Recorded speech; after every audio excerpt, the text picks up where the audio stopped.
अस्सलाम वालेकुम, welcome to the show. कैसे हैं आप सब लोग? ठीक ठाक हैं? और जनाब, बड़े बड़े शहरों में छोटी छोटी बातें होती रहती हैं।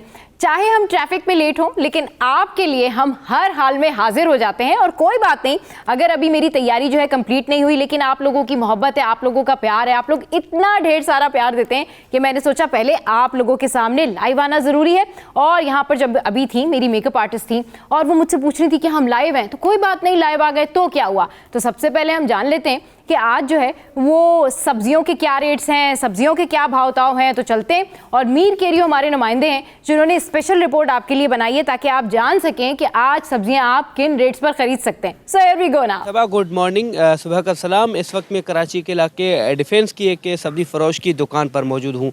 देखिए, हम अगर सब्जियों की बात करते हैं तो सरकारी और जो बाज़ारी कीमतें हैं उनमें वाज़ेह तौर पर फ़र्क मौजूद है। गुज़श्ता हम अगर 2 महीनों की कीमतें देखें तो सरकारी और बाज़ारी कीमतों में वाज़ेह तौर पर फ़र्क नज़र आएगा। जैसे आज भी अगर देखें तो सरकारी और बाज़ारी कीमतों में आज भी वाज़ेह तौर पर फ़र्क मौजूद है। जैसे मेरे सामने ये एक टमाटर रखा हुआ है, अगर इसकी बात करें तो इसकी तकरीबन सरकारी जो कीमत है वो 81 रुपये, लेकिन बाज़ार में तकरीबन 120 रुपये फ़ी किलो पर ये दस्तयाब है। इसी के साथ ही हम अगर देखें आलू की बात करें तो इस तरफ आलू भी रखा हुआ है।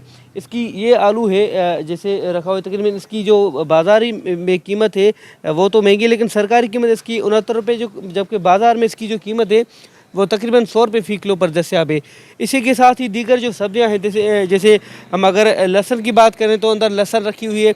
लहसुन की जो सरकारी कीमत है वो 690 रुपये है, लेकिन बाज़ार में जो उसकी कीमत है वो तकरीबन 700 रुपये फ़ी किलो पर दस्तयाब है। सबा इसके साथ ही अगर मैं दीगर सब्जियों की बात करूं, जैसे अदरक के, तो अदरक की भी अगर सरकारी कीमत देखी जाए तो 265 रुपये, जो कि बाज़ार में तकरीबन 450 रुपये फ़ी किलो पर दस्तयाब है। सबसे बड़ी बात सबा अगर बात करेंगे गाजर की, लाल गाजर की, क्योंकि शादी ब्याह का मौसम है, तकरीबात हो रही है पूरे शहर में, तो गाजर का हलवा लोग शौक़ से खाते हैं। तो गाजर की सरकारी कीमत तो 40 रुपये, लेकिन मार्केट में जो उसकी कीमत है वो तकरीबन 100 रुपये 120 रुपये फ़ी किलो पर दस्तयाब है। इसी के साथ ही भिंडी की अगर कीमत देखें तो भिंडी की जो सरकारी कीमत वो 322 रुपये है। चूँकि भिंडी का मौसम भी नहीं है, भिंडी वैसे भी महंगी आ रही है, तो सरकारी कीमत 322 रुपये, जो कि बाज़ार में तकरीबन 450 और 400 रुपये फ़ी किलो पर दस्तयाब है। उसी के साथ ही हम अगर लीमू की बात करें तो लीमू की जो सरकारी कीमत है वो तकरीबन 173 रुपये, क्योंकि लीमू ज़्यादातर गर्मियों में इस्तेमाल होता है, अभी सर्दियाँ हैं तो सरकारी कीमत तो 173 रुपये, लेकिन बाज़ार में उसकी जो कीमत है वो 240 रुपये। ख़ासतौर पर अगर देखा जाए तो लीमू गर्मियों में इस्तेमाल होता था, उस वक्त जो लीमू की कीमत थी हमने देखी तो वो तकरीबन 600 रुपये 650 रुपये फ़ी किलो पर दस्तयाब था। इसी के साथ ही अगर हम शिमला मिर्च की बात करें सबा, तो जो शिमला मिर्च है उसकी जो सरकारी कीमत है 104 रुपये, लेकिन जो बाज़ार में उसकी भी कीमत आ रही है वो भी तकरीबन 200 रुपये फ़ी किलो पर दस्तयाब है। सबा अगर दीगर हम सब्जियों की बात करें, जैसे सब मसाला जात है और जो सब्जियां आती हैं उनकी भी सरकारी और जो बाज़ारी कीमतें हैं उनमें वाज़ेह तौर पर फ़र्क मौजूद है।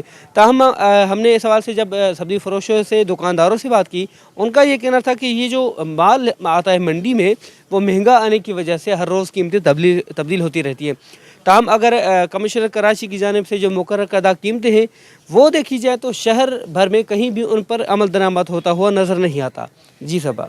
जी जनाब, तो मीर केरियो ने हमें बताया कि आज सब्जियों के क्या भाव तो है। तो चले जी, कुछ आपने पकाना भी होगा तो चिकन की बात कर लेते हैं कि चिकन जो है वो क्या हिसाब से आपको मिल रही है और आज जो है वो क्या रेट्स है। तो चिकन के रेट्स मैं आपके साथ में शेयर करती हूँ। तो जनाब, चिकन जो है वो ब्रायलर जो है वो है 400 रुपये की, और जो इसका गोश्त है, मुर्गी का जो गोश्त है वो है जनाब 640 रुपये।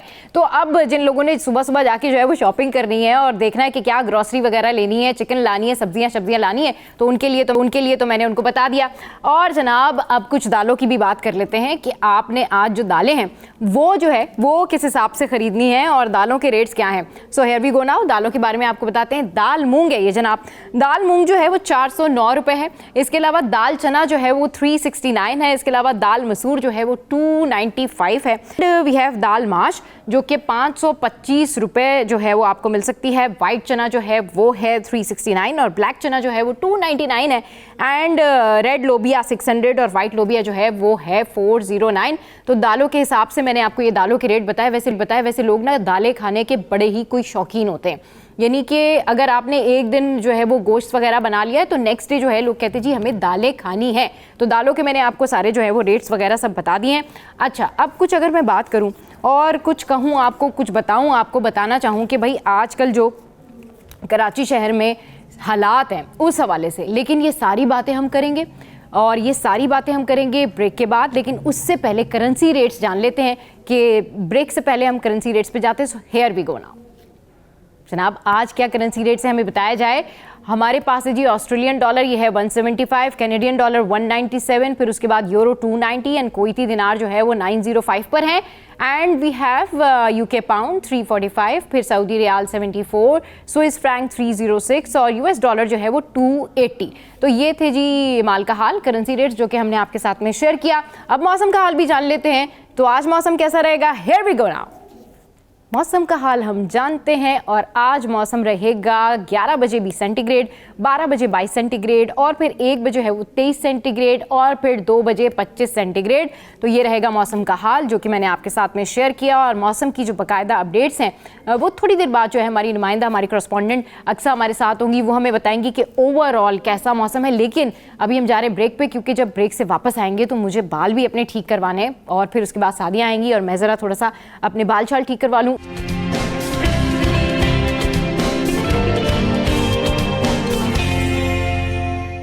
Welcome back. तो जनाब कराची शहर का मौसम जो है वो बदलता जा रहा है, सर्द होता जा रहा है। वेदर की अपडेट तो हमने आपको दे दी, लेकिन इसकी जो ओवरऑल सूरत हाल है वो जान लेते हैं। अक्सा ने हमें ज्वाइन किया है और अक्सा बताइए कैसा मौसम है, क्या मनाजिर देख रही हैं आप?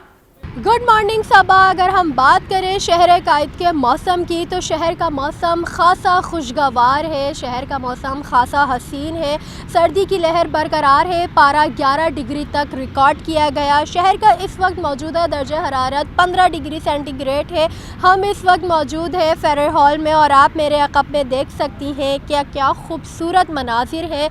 इन फूलों की वजह से मौसम और ज़्यादा खुशगवार हो गया है। यहाँ पर लोगों की बड़ी तादाद के औकात में आते हैं चहलकदमी करने के लिए, एक्सरसाइज करने के लिए। चंद दिन कबल यहाँ पर फूलों की नुमाइश लगाई गई थी, मौसम सरमा की फूलों की नुमाइश थी और कुछ फूल अभी भी यहाँ पे मौजूद हैं, जिसकी वजह से यहाँ का मौसम और ज़्यादा हसीन और खुशगवार लग रहा है। महकमा मौसमियात के मुताबिक ये बताया जा रहा है कि आइंदा 24 घंटों के दौरान खुश्क मौसम के साथ खुनकरातें महसूस की जाएंगी। दिन के औकात में और रात के औकात में हल्की धुंध भी महसूस की जाएंगी। सबा मैं आपको ये भी बताती चलूँ कि जहाँ पर एक तरफ मौसम हसीन और खुशगवार है, वहीं दूसरी तरफ शहर में फ़िज़ाई आलूदगी के डेरे हैं। AQI के मुताबिक शहर का फ़िज़ाई मेयार मुज़र सेहत है, जिसके बाइस तिब्बी माहिरीन शहरियों को एहतियाती तदाबीर इख्तियार करने की हिदायत देते हैं। हमारे कराची के चंद इलाके ऐसे हैं जिनका AQI 200 से तजावुज़ कर गया है, वो है गुलशन इकबाल, शाहर फैसल, कोरंगी और माइकोलाची।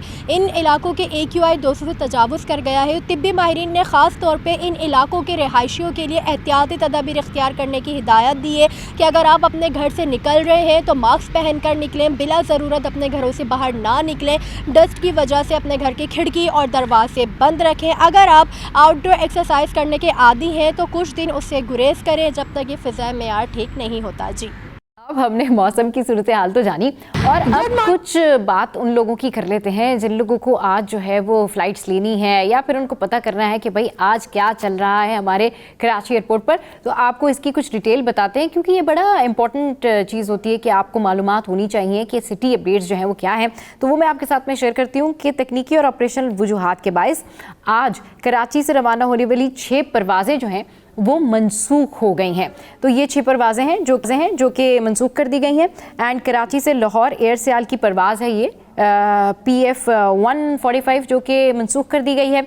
और इसके अलावा जो है वो कराची से इस्लामाबाद एयर सियाल की परवाज़ PF 125 जो है वो मनसूख कर दी गई है। कराची से कोयटा PIA की परवाज़ है ये 310 जो कि कैंसिल कर दी गई है ये फ़्लाइट। और कराची से मस्कत PIA की परवाज़ है ये 225 ये मनसूख की गई है। फिर इस्लामाबाद से एयर ब्लू की जो परवाज़ है ये है PA 208 ये मनसूख हुई है। और फिर कराची से इस्लामाबाद एयर ब्लू की परवाज़ PA 2005 घंटे ताख़ीर के बाद शाम 5 बजे रवाना होगी। और कराची से दुबई जो एयर ब्लू की परवाज़ है वो है PA 110, 4 घंटे ताख़ीर के बाद रात 12 बजे रवाना होगी। और कराची से लाहौर एयर ब्लू की परवाज़ जो है 402 ये भी मनसूख कर दी गई है।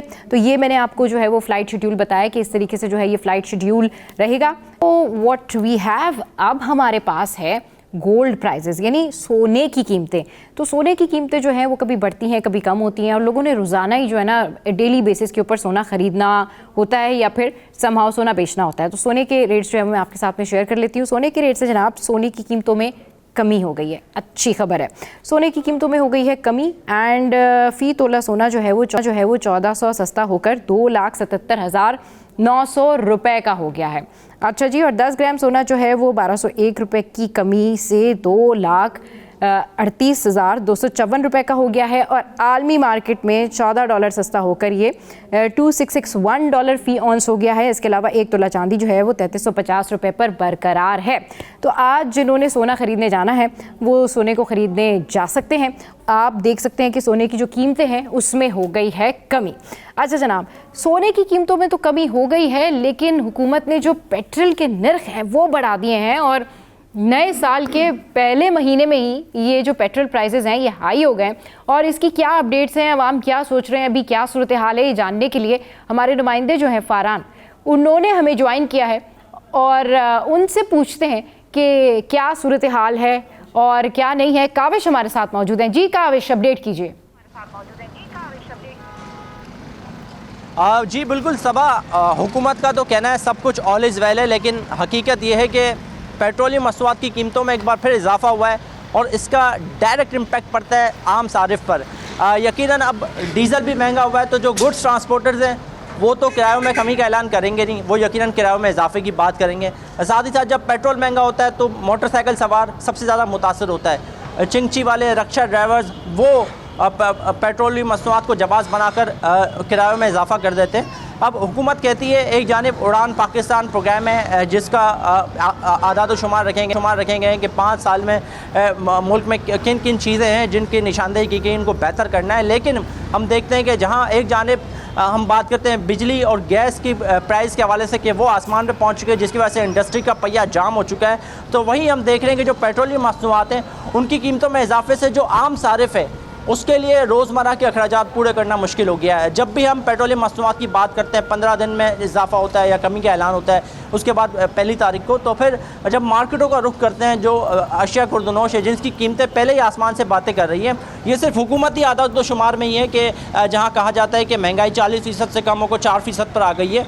लेकिन जब ये हुकूमती वुज़रा से भी सवाल किया जाता है कि भाई आम सारिफ जो मार्केट में जाता है सब्ज़ी लेने के लिए, फ्रूट लेने के लिए, मुर्गी या गाय का गोश्त लेने के लिए, तो वहाँ उसको कुछ सस्ता नहीं मिलता, तो फिर हुकूमत के जो वुज़रा है वो जस्टिफिकेशन देते हैं कि भाई हमारा तो ये कहना है कि जो महंगाई की रफ्तार है वो कम हुई है। तो यानी कि यहाँ पर एक वाज़ेह डिफरेंस नज़र आ रहा है हुकूमत की पॉलिसी में कि सिर्फ मीडिया की हद तक या कागजी तौर पर तो सब कुछ अच्छा है, स्टॉक मार्केट ऊपर जा रही है जिसका आवाम से कोई लेना देना ही नहीं है, फिर ज़र मुबादला के ज़खायर में इजाफा हो रहा है, जो करंट अकाउंट डेफिसिट है वो एक जानिब अपनी जगह रखता है, लेकिन जो आम सारिफ है मार्केट में ख़रीदारी के लिए जाता है वो ताहाल तमाम तर चीज़ें महंगे दामों ख़रीद रहा है। तो यकीनन यहाँ पर हुकूमत को जो पॉलिसीज़ है उसमें तसलसल इंतहाई ज़रूरी है। कल भी स्टेट बैंक ऑफ पाकिस्तान में वफाकी वज़ीर मनसूबाबंदी जब आए थे तो सहाफ़ियों से गुफ्तगू में यही चीज़ें जब हमने उनसे सवालात भी किए तो वहाँ भी ये लगा कि जो हुकूमत की पॉलिसीज़ है वो सिर्फ कागजी तौर पर नज़र आ रही हैं, लेकिन जो हक़ाइक़ हैं वो ये है कि वाज़ेह तौर पर हमें डिफरेंस नज़र आ रहा है बहुत सी चीज़ों में। तो यहाँ पर ये देखना होगा कि आवाम तक रिलीफ पहुँचाने के लिए किस तरह इक़दाम करने होंगे। एक अच्छा इक़दाम हुआ है गुज़श्ता रोज़ जब प्राइम मिनिस्टर ने ये ऐलान किया कि पाकिस्तान में जो इलेक्ट्रिक व्हीकल है उनको फ़रोग देने के लिए जो चार्जिंग स्टेशन है वहाँ पर जो बिजली की कॉस्ट है उसमें कमी की गई है 45% तक। तो ये एक शानदार इनिशिएटिव है जिसकी सताइश करनी चाहिए। अवाम क्या कह रहे हैं काविश, अवाम क्या कह रहे हैं? आपकी बात हुई होगी लोगों से, लोग क्या कह रहे हैं पेट्रोल प्राइसेस के हाई होने पर? क्या शेयर कर रहे हैं लोग, क्या बता रहे हैं? बिल्कुल देखिए, ये तमाम तर तमहीद बांधने का मकसद ही बुनियादी तौर पर यह था कि आम सारिफ इस वक्त मुश्किल में है। वो कहता है कि जो सब कुछ दिखाया जा रहा है वैसा बिल्कुल नहीं है। मीडिया पर जब हम देखते हैं तो बताया जा रहा है कि सब कुछ अच्छा है, सब कुछ अच्छा है, ओके, ऑल इज़ वेल, लेकिन हक़ाइक़ ये है कि आवाम आज भी मुश्किलात में है। पेट्रोल की कीमतें इस वक्त ज़ाहिर है कि 3 रुपये 47 पैसे इजाफा, फिर डीज़ल भी महंगा, तो यकीनन जब इसका आहिस्ता आहिस्ता इम्पैक्ट आता है, क्योंकि गुज़श्ता रात इजाफा हुआ है, आज सुबह हम यहाँ पर मौजूद है, लाइव दे रहे हैं, लेकिन यकीनन फिर जब गुड्स ट्रांसपोर्टर सर जोड़ के बैठेंगे, ट्रांसपोर्टर्स बैठेंगे, तो वो अपनी जो फेयर्स हैं उसमें इजाफा ही करेंगे, तो फिर यकीनन आम सारिफ पर इम्पैक्ट जाएगा। तो यही कहने का मकसद है कि अब लोग मुतबादिल की तरफ भी आना चाहते हैं, लेकिन उसके लिए भी एक साजगार माहौल ज़रूरी है। इलेक्ट्रिक व्हीकल के जो चार्जिंग स्टेशन हैं वहाँ पर 45% गवर्नमेंट ने बिजली की जो रेट है उसमें कमी का ऐलान किया है, लेकिन ये देखना है कि उसका इम्पैक्ट किस तरह जाता है, क्योंकि एक तरफ हुकूमत ने चार्जिंग स्टेशन पे जो कॉस्ट है इलेक्ट्रिसिटी की वो तो कम कर दी है, लेकिन हम देख रहे हैं कि अभी तक जो इलेक्ट्रिक व्हीकल्स है उसको मुकम्मल तौर पर फ़रोग नहीं दिया जा सकता। क्यों नहीं दिया जा सकता? लोग मुतबादिल की तरफ देखना शुरू कर दिया है लोगों ने। काविश हमें अपडेट करें। काविश, आपका बहुत शुक्रिया। और इन दी एंड कंक्लूजन यही है कि हुकूमत ने पेट्रोल प्राइसेस हाई कर दी हैं। इस पर बात करने के लिए ब्यूरो चीफ कराची अशरफ भाई और हमारे सीनियर रिपोर्टर महराज भाई हमारे साथ मौजूद हैं। अस्सलाम वालेकुम, वेलकम टू द शो। कैसे हैं आप लोग? वालेकुम सलाम। अशरफ भाई, आप भी सुन रहे थे, काविश हमारे करस्पॉन्डेंट हमें बता रहे थे कि भाई क्या क्या सूरत हाल है, लोग मुतबादिल की तरफ जाना शुरू हो गए हैं। ये मुतबादिल की तरफ तो पता नहीं कब जाएंगे, और ये वाला सिस्टम जो है इलेक्ट्रिक चार्जिंग वाली सिस्टम जो है ये सारा पता नहीं कब अपडेट होगा, लेकिन फिलहाल जो न्यूज़ है वो ये है कि पेट्रोल के प्राइसेस हाई हो गए हैं, तो इसका मतलब ये है कि अब हर चीज़ के प्राइस हाई हो जाएंगे। कैसे देख रहे हैं आप इसको, क्योंकि आवाम तो दुहाइयाँ दे रहे हैं? देखिए, पहली चीज़ बताऊं कि हम इंपोर्ट करते हैं पेट्रोलियम मसनूआत, हम खुद से तो बनाते नहीं हैं। जो टोटल है हमारी तो लोकल प्रोडक्शन जो खाम तेल की निकलती है उसको मिलाइए तो 92% हम इंपोर्ट करें, 8% हमारा लोकल प्रोडक्शन है। अब अगर इंटरनेशनल मार्केट दें तो 8% जो है खाम तेल इंटरनेशनल मार्केट में महंगा हो गया है। वो अगर महंगा हुआ है तो उसके असरात तो आएंगे, लेकिन यहाँ पे देखें जब गवर्नमेंट ये फैसले करती तो इससे पहले बहुत सारे प्रपोजल दिए गए थे कि गरीब आदमी पे बोझ ना है, अमीर लोग तो ये पैसे दे सकते हैं। सही। तो उसकी कॉस्टिंग इनको करनी थी और प्लानिंग करनी थी। लेकिन अगर आप ये देखें जैसे एक बाइक वाला है, मतलब 3 रुपये 47 पैसे पेट्रोल, तो 3.5 रुपये महंगा हो गया। सही। अब 3.5 रुपये जो महंगा हुआ है पर लीटर, वो रोज का अगर चला रहा है उसकी कॉस्ट जेब पे बजट जो है ना उसको करे। बिजली की कीमत आपकी कम नहीं हुई है, गैस की कीमत बढ़ती जा रही है, दीगर कॉस्टिंग बढ़ी हुई, तो कैसे गरीब आदमी सरवाइव करेगा? अब यहाँ पे अगर ये देखना है गवर्नमेंट ने इसको फौरन से तो अपने ऊपर से उतार के पब्लिक पर डाल दिया है। अब ये अरबों रुपए का बोझ है, क्योंकि आप देखें हम कराची शहर के सिटी चैनल हैं, कराची शहर का मैं बताऊं आपको कि इस वक्त कराची में 32 लाख मोटरसाइकिलें रजिस्टर्ड हैं। कितनी? 32 लाख। 32 लाख मोटरसाइकिलें हैं, 15 लाख गाड़ियां हैं, 4 लाख रिक्शे हैं, फिर आपकी बसेस है। अब ये जो कराची की जो सबसे बड़ी आबादी का जो शहर है मरदमशुमारी के हिसाब से 2 करोड़ के पास तो सब कुछ नहीं है ना, वो चंद लाखों में लोगों के पास है, बाकी पब्लिक ट्रांसपोर्ट पे सफ़र करते हैं। चिंची आप रास्ते में जाते हुए देख रहे होगे, एक जो चिंची होता है जो आप 8 सीटर 6 सीटर रिक्शा कहते हैं, वो मजबूर है उस पर बैठने के लिए, बसेस नहीं है।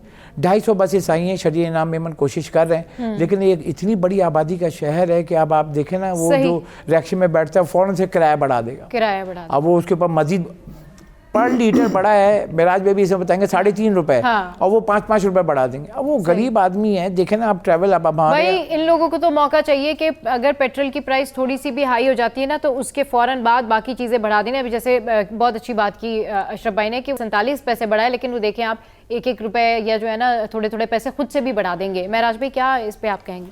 अच्छा, इसमें जो है अफसोसनाक पहलू तो है। मामला है कि चले हुकूमत ने अपने तौर पे काम कर दिया, चीज़ें बढ़ा दी है, जाहिर सी बात है उसका इम्पैक्ट भी आएगा और महंगाई भी होगी, लेकिन हम बजाते खुद जो अवाम में शामिल हैं, यही रिक्शे वाले भी और दीगर जो ट्रांसपोर्टर्स हैं वो भी अवाम में शामिल हैं। लेकिन हमने ये देखा है कि माजी में भी ऐसा होता रहा है कि पेट्रोल बहुत ज़्यादा हाई पे चला गया था, तो उसके बाद जो किराए बढ़ाए गए थे उनको आज तक कम नहीं किया गया। सही। उन पर बाकी काफ़ी दफ़ा जो है सरकार की जानिब से नोटिस भी लिए गए, लेकिन उसका कोई फ़र्क नहीं पड़ा। तो वो जो ट्रांसपोर्टर्स जो है यहाँ पेट्रोल की कीमत बढ़ते ही अपना किराया बढ़ा देता है, अपने फेयर्स में तब्दीली कर देता है, वो उसको उस तरह रिटर्न में वापस नहीं लाता है। तो जब वो वापस ही नहीं लाएगा तो जाहिर सी बात है उसकी वजह से जिन चीज़ों पर जिनकी कॉस्ट बढ़ी होगी, जिन पर महंगाई हुई होगी, उनकी महंगाई भी नीचे नहीं आ रही है। तो इसमें मेरा ये ख्याल है कि हुकूमत तो अपनी जगह पर ठहरी, सारे मसाइल अपनी जगह पे ठहरे, हमें खुद भी ये सोचना पड़ेगा कि हम खुद भी आवाम है, अगर हम एक दूसरे का ख्याल नहीं करेंगे तो कैसे होगा। लेकिन मुनाफाखोरों का मामला ऐसा है कि वो कोई भी मौका अपने हाथ से नहीं जाने देते। अब आज ये 3 रुपये 47 पैसे वाला जो मामला है, अगर रेट बढ़ा है पेट्रोल का और डीजल पे जो रेट बढ़ा है, आप देखिएगा कि इसके मुताबिक जब ये रेट बढ़ाएंगे, अपने फेयर्स बढ़ाएंगे, तो अगले आने वाले टेन्योर में अगर पेट्रोल कम भी होता है तो उस पर आवाम को कोई फ़र्क नहीं पड़ेगा। किसी भी सूरत में सफ़र जो है आवाम ही कर रही है। तो इस पर नोटिस लेने की भी ज़रूरत है और लोगों को खुद से सोचने की भी ज़रूरत है। बिल्कुल ठीक कह रहे हैं मनोज भाई कि नोटिस भी लेने की ज़रूरत है और लोगों को खुद से सोचने की भी ज़रूरत है, क्योंकि इन दी एंड इस सारी से अगर कोई सफ़र कर रहा है तो वो आवाम कर रही है। अब आवाम ये कहती है कि जब पेट्रोल महंगा हुआ है तो इसका इफेक्ट हर चीज़ पर आएगा, फिर हर चीज़ जो है वो उसी तरह से महंगी हो जाएगी। अच्छा जनाब, एक और टॉप स्टोरी, और ये टॉप स्टोरी जो है सोशल मीडिया पर काफ़ी हाईलाइटेड है और इस बारे में बहुत सारी बातें हो रही हैं, मुख्तलिफ लोग मुख्तलिफ तज्ज़िये जो वो पेश कर रहे हैं। लेकिन क्योंकि हमारे ब्यूरो चीफ कराची इस मामले में बड़ी गहरी नज़र रखते हैं और वो जानते हैं सारे इनसाइड स्टोरी को, तो उनसे पूछते हैं अशरफ भाई, FBR मतलब टैक्स कलेक्शन के लिए FBR ने डिसाइड किया है कि वो अरबों रुपए की गाड़ियाँ ख़रीद के जो है वो अपने वर्कर्स को देगी, और उन्होंने ये मेंशन भी किया है कि भाई ये अफसरान के लिए नहीं है, ये ग्रेड 18 के लोगों के लिए है और फील्ड में जाने वाले लोग जो हैं वो इसे इस्तेमाल करेंगे। इसकी एक्चुअल क्या स्टोरी है ये जानेंगे। हमारे साथ अशरफ भाई मौजूद है, हमारे ब्यूरो चीफ कराची।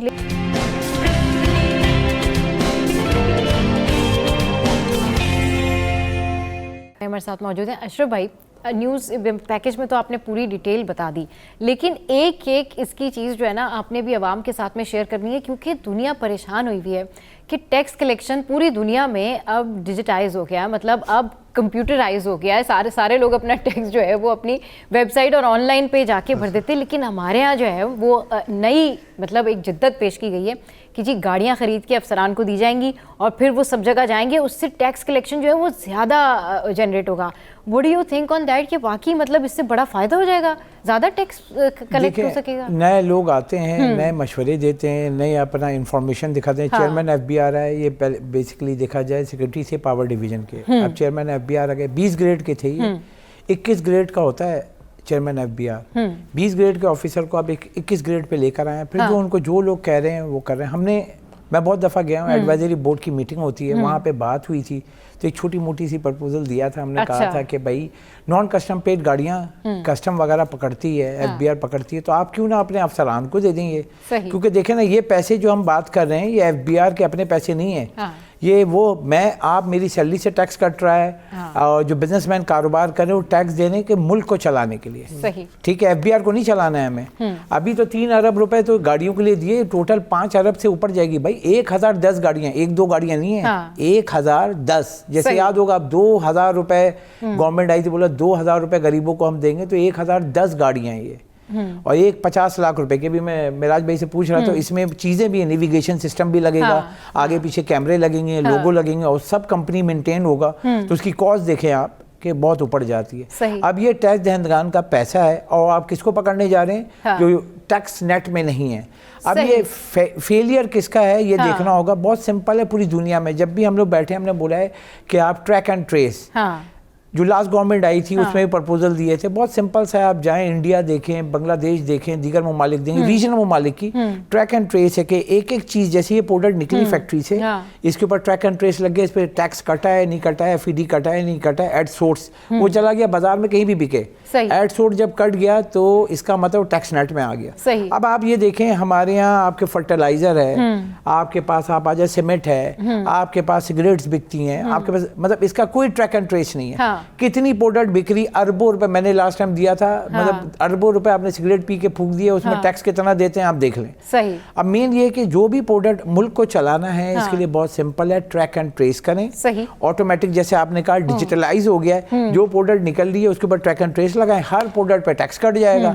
अब आप इनको भेजेंगे, आप कराची में पूरे मुल्क को छोड़ें, कराची की बात करते हैं। कराची में 7 अजला हैं, मैंने कई मीटिंग में चेयरमैन FBR जो आए हैं उनसे 2 सवाल करता हूँ। मेरी एक ही दो सवाल हैं कि मैंने कहा वो हल कर दें। आप ये बता दें अशरफ भाई, ये वो कार है जो आपने पिक्चर हमारे साथ सिटी देख रहे हैं 1.2 सीसी मतलब 1200 सीसी की है। ये फ्रंट दरवाजे पे आप देख रहे हैं एफबीआर का लोगो है, एक फ्रंट शीशे पे है और ये इनका एक प्रपोजल जो दिया गया है कि होंडा एटलस कार को इस तरीके की बना के देनी है और वो और ऐसी कार में जाके ऐसी और फिर जो है वो टैक्स चोर को पकड़ना है, टैक्स चोर पकड़ने और टैक्स चोर जो होगा बेचारा जब ये कार देखेगा तो वो एफबीआर है ना, वो देखें एफबीआर है टैक्स कलेक्टिंग का इदारा, ये पुलिस नहीं है। मेराज भाई भी बताएंगे। मेराज भाई आप जरा बताएं, थोड़ा सा ऐड ऑन करें। देखिए अगर गाड़ियाँ पुलिस को मिल रही होती ना तो समझ में आ रहा होता है कि उनको मुल्जिमान के पीछे भागना है, चोर के पीछे भागेंगे तब जाकर उनको पकड़ेंगे उसमें।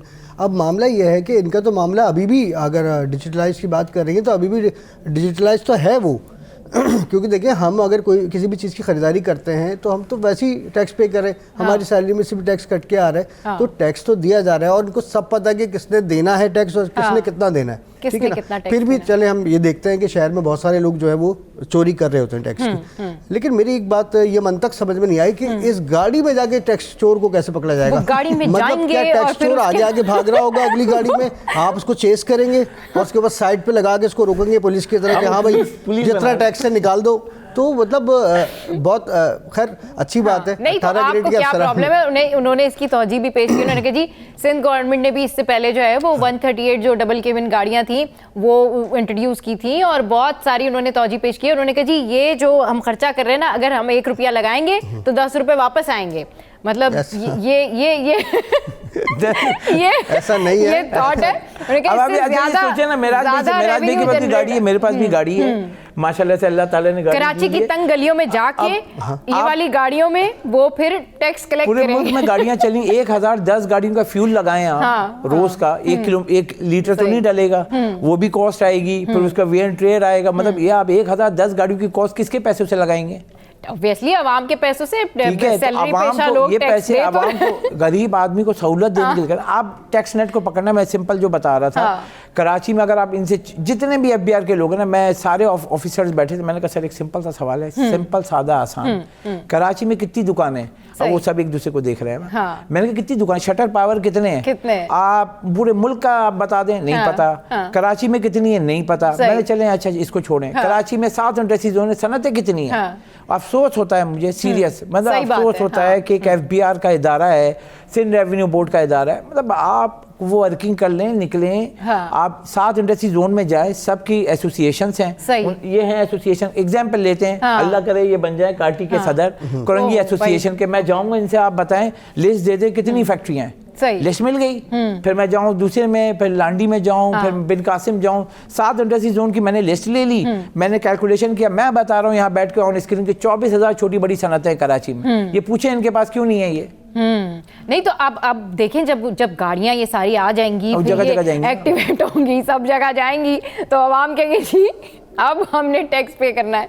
मेराज भाई कंक्लूड करते हैं, फिर हम जो है वो इंटरमीडिएट से सिचुएशन जानते हैं कि वहाँ पर अभी क्या सूरत हाल है। जी भाई देखिए, मैं तो ये समझता हूँ कि अगर अपने काम को संजीदगी से लिया जाए और ईमानदारी से किया जाए तो मेरा नहीं ख्याल कि इनको इन गाड़ियों की ज़रूरत पड़ेगी, इनको सब पता है और लोग टैक्स पे करना भी चाहते हैं और पे कर भी रहे हैं। ठीक है ना, ठीक है, जो चोर हैं उनका भी इनको पता है कि वो चोर कौन है, सही सब कुछ इनके मालूमात में है। और अब अगर ठीक है, अगर आपने जैसे हमारे यहाँ काबीना है और जो हमारे सरकारी खर्चे अखराजात हैं उनके साथ भी यही मसला है कि उनको सबसे पहले तो गाड़ी पेट्रोल ये सब चीज़ें चाहिए, उसके बाद वो काम करेंगे, ठीक है ना। तो अब ये एफबीआर का भी इशू यही आ गया कि भाई हमने जो टैक्स आपको दिया हुआ है, आप उन पैसों से जो गाड़ियाँ खरीद के हमारे सामने चलाएंगे, उसमें फिर फ्यूल भी डलवाएंगे, उसकी फिर मेंटेनेंस भी करवाएंगे, उसका एक अलग से मान है जो अखराजात, मतलब वो एक अलग डिपार्टमेंट बन गया कि अब जी गाड़ियों की मेंटेनेंस एंड ऑल दैट। चलिए जी, ये तो हमने आपके साथ में शेयर की टॉप स्टोरी। अभी इंटरमीडिएट पे इस वक्त क्या ताज़ा तरीन सूरत हाल है, क्योंकि वहां पर होने जा रहा है एक बड़ा प्रोटेस्ट। अभी ये प्रोटेस्ट स्टार्ट हो गया या नहीं हो गया, करंट क्या सिचुएशन है, ये जानने के लिए फरहान हमारे साथ मौजूद है। जी फरहान, अपडेट कीजिए, क्या सूरत हाल है? जी बिल्कुल, सूरत-ए-हाल के हवाले से बात की जाए तो इस वक्त मैं आला सानवी तालिमी बोर्ड के बिल्कुल बाहर मौजूद हूँ। जमात इस्लामी की जानिब से यहाँ पर जो वो प्रोटेस्ट की तैयारियाँ जारी है, जबकि बड़ी तादाद में तलबा और तालिबात भी इस वक्त आला सानवी तालिमी बोर्ड स्क्रूटनी फॉर्म जमा कराने के सिलसिले में जो पहुँच रहे हैं। CM की जानिब से नोटिस जारी किया गया था जिसके ऊपर स्क्रूटनी फॉर्म की फ़ीस जो है वो माफ़ कर दी गई थी, जिसके वजह हम देख रहे हैं गुज़िश्ता रोज़ के मुकाबले में अब जो है वो तलबा और तालिबात की तादाद जो वो ज़्यादा नज़र आ रही है स्क्रूटनी फॉर्म जमा कराने के लिए। जो तलबा 1 से से ज़ायद पेपर्स में फेल है। ना सिर्फ वो बल्कि वो तलबा जो एक पेपर में फेल है वो भी अपने जो बकिया तमाम पढ़ चुकी स्क्रूटनी फॉर्म जो वो यहाँ पे फिल करा रहे हैं। अंदर भी जो हम देख रहे हैं कि बड़ी तादाद में तलबा और तालिबात मौजूद है जो कि स्क्रूटनी फॉर्म जो वो लेके अपना स्क्रूटनी फॉर्म जमा करा रहे हैं। ये प्रोटेस्ट जो है कब तक शुरू हो जाएगा और कितने आप तलबा और तालिबात को वहां पर देख रहे हैं? अभी क्या आपने करंट में आप क्या सिचुएशन देख रहे हैं? जी बिल्कुल, तलबा तालिबात की तादाद की बात की जाए तो एक बड़ी तादाद आज हम जो वो आला सानवी तालीमी बोर्ड के अंदर जो वो देख रहे हैं। दूसरी जानिब अगर मैं प्रोटेस्ट की बात करूं तो करीब 11:30 बजे का वक्त जो वो दिया गया है। दो जमातों की जानिब से आज प्रोटेस्ट किया जा रहा है, जमात इस्लामी और दूसरा इस्लामी जमीयत तलबा के दोनों के जो वो मुश्तरका इश्तराक से जो वो आज आला सानवी तालीमी बोर्ड पे नताइज में बेसाबितों के ऊपर आज जो वो एहतजाज किया जा रहा है। उनका यही मुतालबा है कि जो तलबा तालिबात जिनके नताइज जो वो गैर मुतमईन है उनको जो वो मुतमईन किया जाए, पेपर्स जो वो उन तलबा तालिबात को दिखाया जाए और तलबा के जो वो गैर मुतमईन तलबा को जो वो बिल्कुल मुतमईन किया जाए। ना सिर्फ स्कूटनी के अमल को जल्द अज जल्द मुकम्मल किया जाए बल्कि तलबा तालिबात के जो वो मुतालबात भी माने जाए। जी ठीक है, बहुत शुक्रिया अपडेट करने के लिए। फारहान हमें अपडेट कर रहे थे कि इंटर बोर्ड में जो है इस वक्त क्या सूरत हाल है। 11:30 बजे का जो है इन्होंने अप्रॉक्सीमेटली किया है, उसके बाद फिर वो अपना एहतजाज जो है वहाँ पर रिकॉर्ड कराएंगे। अच्छा जनाब, एक और स्टोरी जो कि आपके साथ में शेयर करेंगे है थोड़ी पेनफुल लेकिन फिक्र वाली स्टोरी है। मतलब समझ में नहीं आता कि हमारे शहर कराची को किसकी नज़र लग गई है और क्या हो गया है। एक के बाद एक ये मुबैना अगवा की वारदातें सामने आती हैं और ये कराची शहर के बच्चे जो है अब एक तरह से महफूज नहीं रहे हैं, तो वालिदैन को बच्चों का बहुत ख्याल रखना पड़ेगा। सेकंड बात ये कि नॉर्थ कराची की ये सारे में इनके बाद अब गार्डन के 2 बच्चे 4 साला अलियान और 6 साला अली रज़ा भी लापता हो गए हैं। इसके हवाले से बात करते हैं अशरफ भाई से। अशरफ भाई, आप इस सूरत हाल को कैसे देख रहे हैं कि पे दर पे इस तरह का वाक़यात होना, मुबैना अगवा के वाक़यात, मतलब ये कि किस तरह से अब क्राइम अलग हो रहा है, दूसरे मामलात अलग हैं, अब ये भी किडनैपर्स भी इतने मुतारिक हो गए कि अब ये एक के बाद एक इलाकों से जो है वो बच्चे अगवा होने शुरू हो गए। भाई कराची में जो खबरें आ रही हैं ना सीरियस, हाँ, कि देख के और मतलब खौफ आ रहा है। सही। इवन के आज मैं बच्चों को छोड़ने गया तो मतलब जो खबरें देख रहे हैं तो डर लग रहा है। हाँ। आप ये देखें, एक सारिम का एक हुआ, हाँ। उससे वो पूछा, पहले उनके वालिदैन ने प्रोटेस्ट का कहा, फिर हाँ। उनको कहा गया आप प्रोटेस्ट नहीं करें, हम उनको बता रहे हैं। अब भाई उसके बच्चे हैं, माँ बाप हैं, उसकी माँ के साथ क्या गुजर हुई सोचें। अब पुलिस वाले सीरियस, मैं बड़ा अफसोस कर, मैं मेराज साहब बहुत सारी बोलते हैं उनका, हाँ। मुझे बहुत अफसोस लगता है कि पुलिस वाले अपनी ड्यूटी नहीं करते हैं। सही। ठीक है, आप सोचें अगर पुलिस वाले का बच्चा अगवा हो जाए, फिर मैं पूछूंगा कि वो बोले आप जाके बैठें और हाँ। ये हम काम कर रहे हैं, हाँ। आप काम क्या कर रहे हैं आपको मैं दिखा दूंगा। एक हाँ। अभी रिसेंट हुआ था वाकया, वो मैं बताऊंगा आपको। हाँ। इसके साथ उसके बाद कल एक और हुआ, और जो वीडियो है अनुषा हमारी रिपोर्टर उन्होंने दिया है, वो बच्चों को, औरत मर्द दोनों बच्चों को बाइक पे और कुछ नशे की चीज़ें, मैंने वीडियो देखी, हाँ। बच्चे नशे में जो ना आगे वो लेके चले गए। अब वो क्या समझेंगे उसके बच्चे हैं, हाँ। और वो 2 बच्चों को लेके गए। अब आप ये देखें, सेफ सिटी प्रोजेक्ट, सही ठीक है, आप फेस स्कैनिंग करके उसकी सारा डाटा निकाल लेंगे, ये सब करेंगे, सुन के कान पक गए। हाँ। और ये वारदात यहाँ पे बढ़ती जा रही है, यानी कि बच्चे अब सेफ नहीं है। हाँ। मतलब अभी रिसेंट जो खबरें आ रही हैं करंट, अभी जो ये तो सिर्फ अभी का है, हाँ। 1 हफ्ते में देखें 3 बच्चों का हो गया, इससे पहले कितने बच्चे अगवा हुए हैं। मेराज साहब इसको ओवरऑल देख रहे होते हैं, आप इनसे पूछें कितना बड़ा कंसर्न है उनके माँ बाप का, क्या टॉर्चर उनसे गुजर रहे होंगे, रात को सो नहीं रहे होंगे, बच्चा बीमार हो जाता तो गोद में लेके बैठे रहते हैं भाई। मगर ये पुलिस वालों को ना, आप मतलब इनका, आप क्या बोलूँ मैं, 108 थाने हैं, आप सबको आप मॉनिटरिंग करें, मतलब आप इनको बोलें कि आप चेक एंड बैलेंस करें, चेक करें इलाके का, वो उस थाने को बोलो उधर से नहीं, ये तो मैं गवाह हूँ ना, मेरे साथ हुआ, मैंने उसको बोला, कह रही जी हमारा नहीं, उसकी हुदूद है। ये मेराज भाई बोलेंगे कौन सी हुदूद है भाई, पुलिस तो पुलिस है। आप इंटरनेशनल कहीं भी जाएं, पुलिस को शुरता, जैसे मैं कुवैत में या मिडिल ईस्ट में बोले, आप उसको बोलेंगे आप कहीं के भी हो, उस पर रिस्पॉन्स देगा। यहाँ पुलिस वाला कहेगा आप कौन सी रोड पे खड़े हुए थे, आप फेडरल बी एरिया पे, वो भाई तेला डी के ब्रिज के उधर जो है ना, वो गुलशन का है। अब ये अजीब मंतक है, लेकिन वो जो माँ बाप हैं इस वक्त जिस टॉर्चर से, ट्रामा से गुजर रहे हैं, वो क्या करें। बिल्कुल मेराज भाई, बात तो अशरफ भाई बिल्कुल ठीक कह रहे हैं कि समहाउ हम ये कहते हैं ना कि जी पुलिस डिपार्टमेंट भी कोशिश कर रहा है, पूरी कोशिश की जा रही है, लेकिन वो जो पेरेंट्स हैं जिनका बच्चा चला गया, जिनकी बच्ची गई है, अगवा हो गए, पता नहीं है कहाँ गए, क्या हुआ है, उनको तो सब्र नहीं आता, उनको तो इस हवाले से पूरी अपडेट चाहिए। और क्या वाकई इतना मुश्किल है कि अगर कोई बच्चा अगवा हो जाए तो उसको ढूंढ के लाना नामुमकिन हो जाता है पुलिस के लिए? भाई आप जितने भी चेक पोस्ट हैं, जितने भी आपके शहर से बाहर जाने वाले एरियाज हैं, सबसे पहले तो आपको वहाँ पे नाके लगा देने चाहिए, सबसे पहले तो आपको वहाँ पर स्नैप चेकिंग करानी चाहिए ताकि कोई शहर से बाहर ना लेके जा सके। फिर ये आपका शहर है, पुलिस जानती है, चप्पा चप्पा जानती है कि कहाँ पर पॉसिबिलिटीज़ हो सकती हैं। तो कोई 90% ही कोशिश कर ले, 70% कोशिश कर लें बच्चों को ढूंढने की। देखिए वाक़यात तो अफसोसनाक हैं, और जो भी साहिब औलाद है वो इस दर्द को, इस तकलीफ़ को समझ सकता है उन माँ बाप की जिनके बच्चे इस वक्त लापता हैं। हाँ। सबसे पहले तो वो सारिम का वाक़या वो 1 हफ्ते से ऊपर हो गया, नॉर्थ कराची में बच्चे को जो अगवा किया गया, अभी तक उसका कोई सुराग नहीं मिल सका। उसके बाद फिर ये कल सिटी 21 ने ही ब्रेक किया कि गार्डन के इलाके से भी 2 बच्चे, आलियान और अली रज़ा, ये दोनों भी लापता हैं। अच्छा, बात यह है कि मुश्किल कुछ भी नहीं है, नामुमकिन कुछ भी नहीं है अगर पुलिस संजीदा हो जाए। ठीक है ना। देखिए अब जिस दौर में हम जी रहे हैं इसमें देखें सीसीटीवी कैमरास जो है सब जगह लगे हैं, लोगों ने खुद ही लगा लिया। आपके सेफ सिटी प्रोजेक्ट को तो पता नहीं हमारी आने वाली नस्ल ही देखेगी, मुझे तो ऐसा लगता है। हमें भी सुनते सुनते रिटायरमेंट की जानिब जा रहे हैं सुनते सुनते। बहरहाल पंजाब में हमने देखा सेफ सिटी प्रोजेक्ट ने काम शुरू कर दिया और कर रहा है, और उसकी वजह से उनका क्राइम काफ़ी हद तक काबू आ गया है। सही, ठीक है ना। दूसरे आप ममालिक देख लें, दूसरे ममालिक के जो शहर हैं, हमारे जो कराची की आबादी के बराबर के जो शहर हैं, वहाँ पर भी सब कुछ जदीद हो गया है। लेकिन हमारे यहाँ प्रॉब्लम यह है कि पुलिस को संजीदा करने के लिए बड़ी मुश्किल हो जाती है, इसको बेदार करना बड़ा मुश्किल है। सही, इन्होंने सही कहा अशरफ भाई ने। हाँ। कि अगर आप किसी ऐसी जगह पे खड़े हैं कि वहाँ पर थाने की हदूद अगर चेंज हो सकती है तो वो आपको फुटबॉल बना देगी पुलिस। हाँ। कि भाई ये हमारा इलाका नहीं, आप उधर जाएं। मतलब उनको किसी से एक हमदर्दी का भी अंसर होता है ना। हाँ। कि भाई एक इंसान है कि 2 लफ्ज तसल्ली के तशफ़ी के बोल लेता है कि भाई आपके साथ अगर वाक़या हो गया तो आप चले, मैं आपके साथ चलता हूँ, मैं आपका राब्ता करा देता हूँ। तो यहाँ तो पुलिस इतना काम भी नहीं करती। पैसे लेने में सबसे आगे है, ठीक है, रिश्वत से आगे है। अभी आपने बीच में देखा कितने वाक़यात ताजिरों को और सॉफ्टवेयर हाउस वालों को उठा के उनसे करोड़ों रुपए लूट लेना, इन सब में तो सबसे आगे। अब भाई जब आपका जो काम है, जो आपको इन्वेस्टिगेशन के लिए आपको रखा गया है, आपको तनख्वाह इसकी मिलती है वो भी हमारे टैक्सेस से, बिल्कुल सही, और आप उन मासूम बच्चों को नहीं ढूंढ पा रहे। आज कितने दिन हो गए हैं और कोई किसी के पास जवाब नहीं है, सबके पास वही आपका वाला जवाब। हाँ। कि हम कोशिश कर रहे हैं। हाँ। और जल्द पकड़ लिया जाएगा। बिल्कुल कोशिश कर रहे हैं और जल्द पकड़ लिया जाएगा। और जब भी कोई वाकया होता है ना, यकीन करें पुलिस के जो जवाबात होते हैं ना, वो तमाम एंकर्स और रिपोर्टर्स के जहन में होते हैं कि अब इन्होंने ये बात कहनी है, क्योंकि बहुत कम ही ऐसा होता है कि उन्होंने ये कहा जी ठीक है हमने ये बच्चा बाजियाब करा लिया और 2 घंटे में बाजियाब करा लिया या 4 घंटे में बाजियाब करा लिया। मेरे ख्याल में बहुत ज़्यादा एक्टिव होने की ज़रूरत है इस डिपार्टमेंट में लोगों को।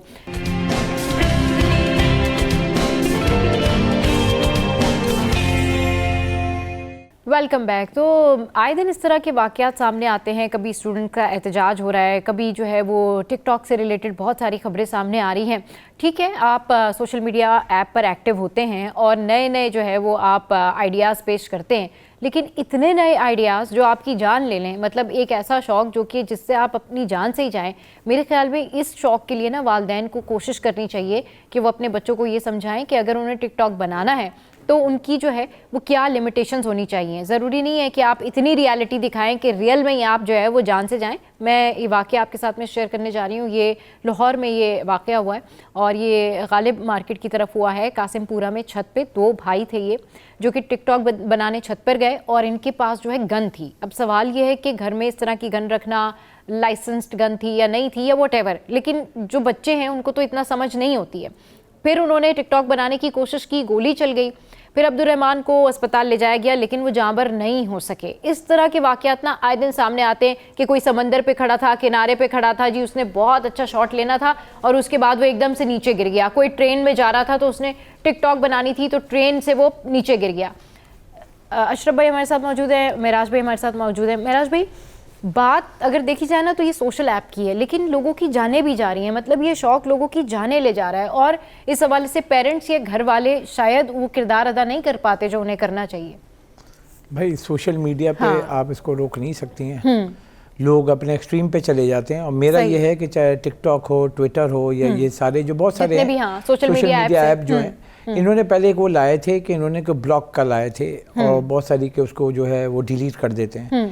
अब उनको भी देखना चाहिए, उनको भी पता है कि उनकी चीज़ बिक रही है, वो लगा रहे हैं और लोग बनाए जा रहे हैं और ये वो इतने मेंटल लोग हैं, मतलब इनका लेवल ऐसा है कि वो बनाए बगैर रहेंगे नहीं। ठीक है, अब ये किसी ने इनको नहीं समझाया, ये घर से ही। अब आप एग्जाम्पल लें, हमारे यहाँ जो एक मैं जो घने रखते हैं, जिनको देखा है, गन्स रखते हैं, हाँ, बिल्कुल, तो वो जब वो लेके घूमते हैं, वो समझते हैं इस मुल्क के मालिक हैं, दुनिया के मालिक हैं। एक पिस्टल रखे ना, आप देखें उसके स्टाइल देखें, पागल हो जाता है वो। और वो ये नहीं देखते है कि उसके नुकसान क्या है, मैसेज क्या दे रहा है बच्चों को, अपने आगे पीछे लोगों को।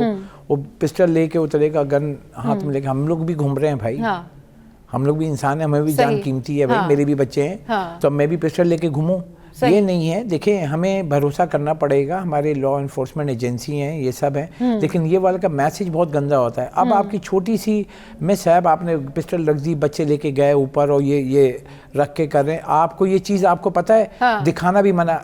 एक लॉ है, महराज भाई उस पर आपको अपडेट करेंगे, लॉ है कि मैं अगर पिस्टल रखी हुई ना, सिर्फ मैंने आप पे यूँ कर दिया ना, तो ये जुर्म है, इसका कानून, इस पे मैं गिरफ्तार हो सकता हूँ। सही। और हमारे यहाँ रास्ते में आप जाएं, मुझे एक बीमारी कहें या मैं दिमागी पागल हूँ, मैं जब जा रहा होता हूँ गाड़ी पे, शहर फैसल पे गार्ड बैठा हुआ, तो मैं उसको बोलता हूँ गन हटाओ, नाल आपकी तरफ करके, इट्स नॉट अलाउड। सही, चाहे पुलिस वाला हो, डीएसपी हो, डीआईजी हो, सीएम का हो, गवर्नर का हो, हमारे हैं, पब्लिक सर्वेंट हैं, सेफ्टी के लिए पब्लिक पे गन नहीं तान सकता है, ये कानून की खिलाफ वर्जी है। मैं यहाँ पे कराची सिटी का जो ये चैनल, उनसे रिक्वेस्ट करूँ, जो लोग ये देखें वीडियो हमें भेजें, हम चलाएंगे। अब मगर आप ये देखें कि किसने कहा है कि आप अगर सिक्योरिटी फोर्सेस में हो या पुलिस वाले हो, आप गन लेके जा रहे हो, एक बाइक पे बीवी बच्चे जा रहे हैं, कितने हुए वारदात ये बताएंगे। गाड़ी में जा रहे हो, ऊपर नीचे हुआ, चल गई इसी तरीके से वो बच्चों को, तो आपने कैसे दिया है, आप बच्चों को उठाने पे भी मना करें, ऐसी जगह रखें सेफ साइड पे, गन के बच्चों के हाथ में नहीं आए, कैसे आ रहे हैं बच्चों के। मगर ये जो पागलपन है ना, एक्सट्रीमिस्ट जिसे कहते हैं, आप उनको 3 घंटे क्या, 6 घंटे क्या, 24 घंटे भी बोलते रहेंगे ना, उसको उठा के बनाना है भाई। बिल्कुल ठीक कह रहे हैं, ये जो अवेयरनेस है ये होनी चाहिए। अशरफ भाई, महराज भाई हमारे साथ शो पर मौजूद थे टॉप स्टोरीज की डिस्कशन के लिए, आप दोनों का बेहद शुक्रिया।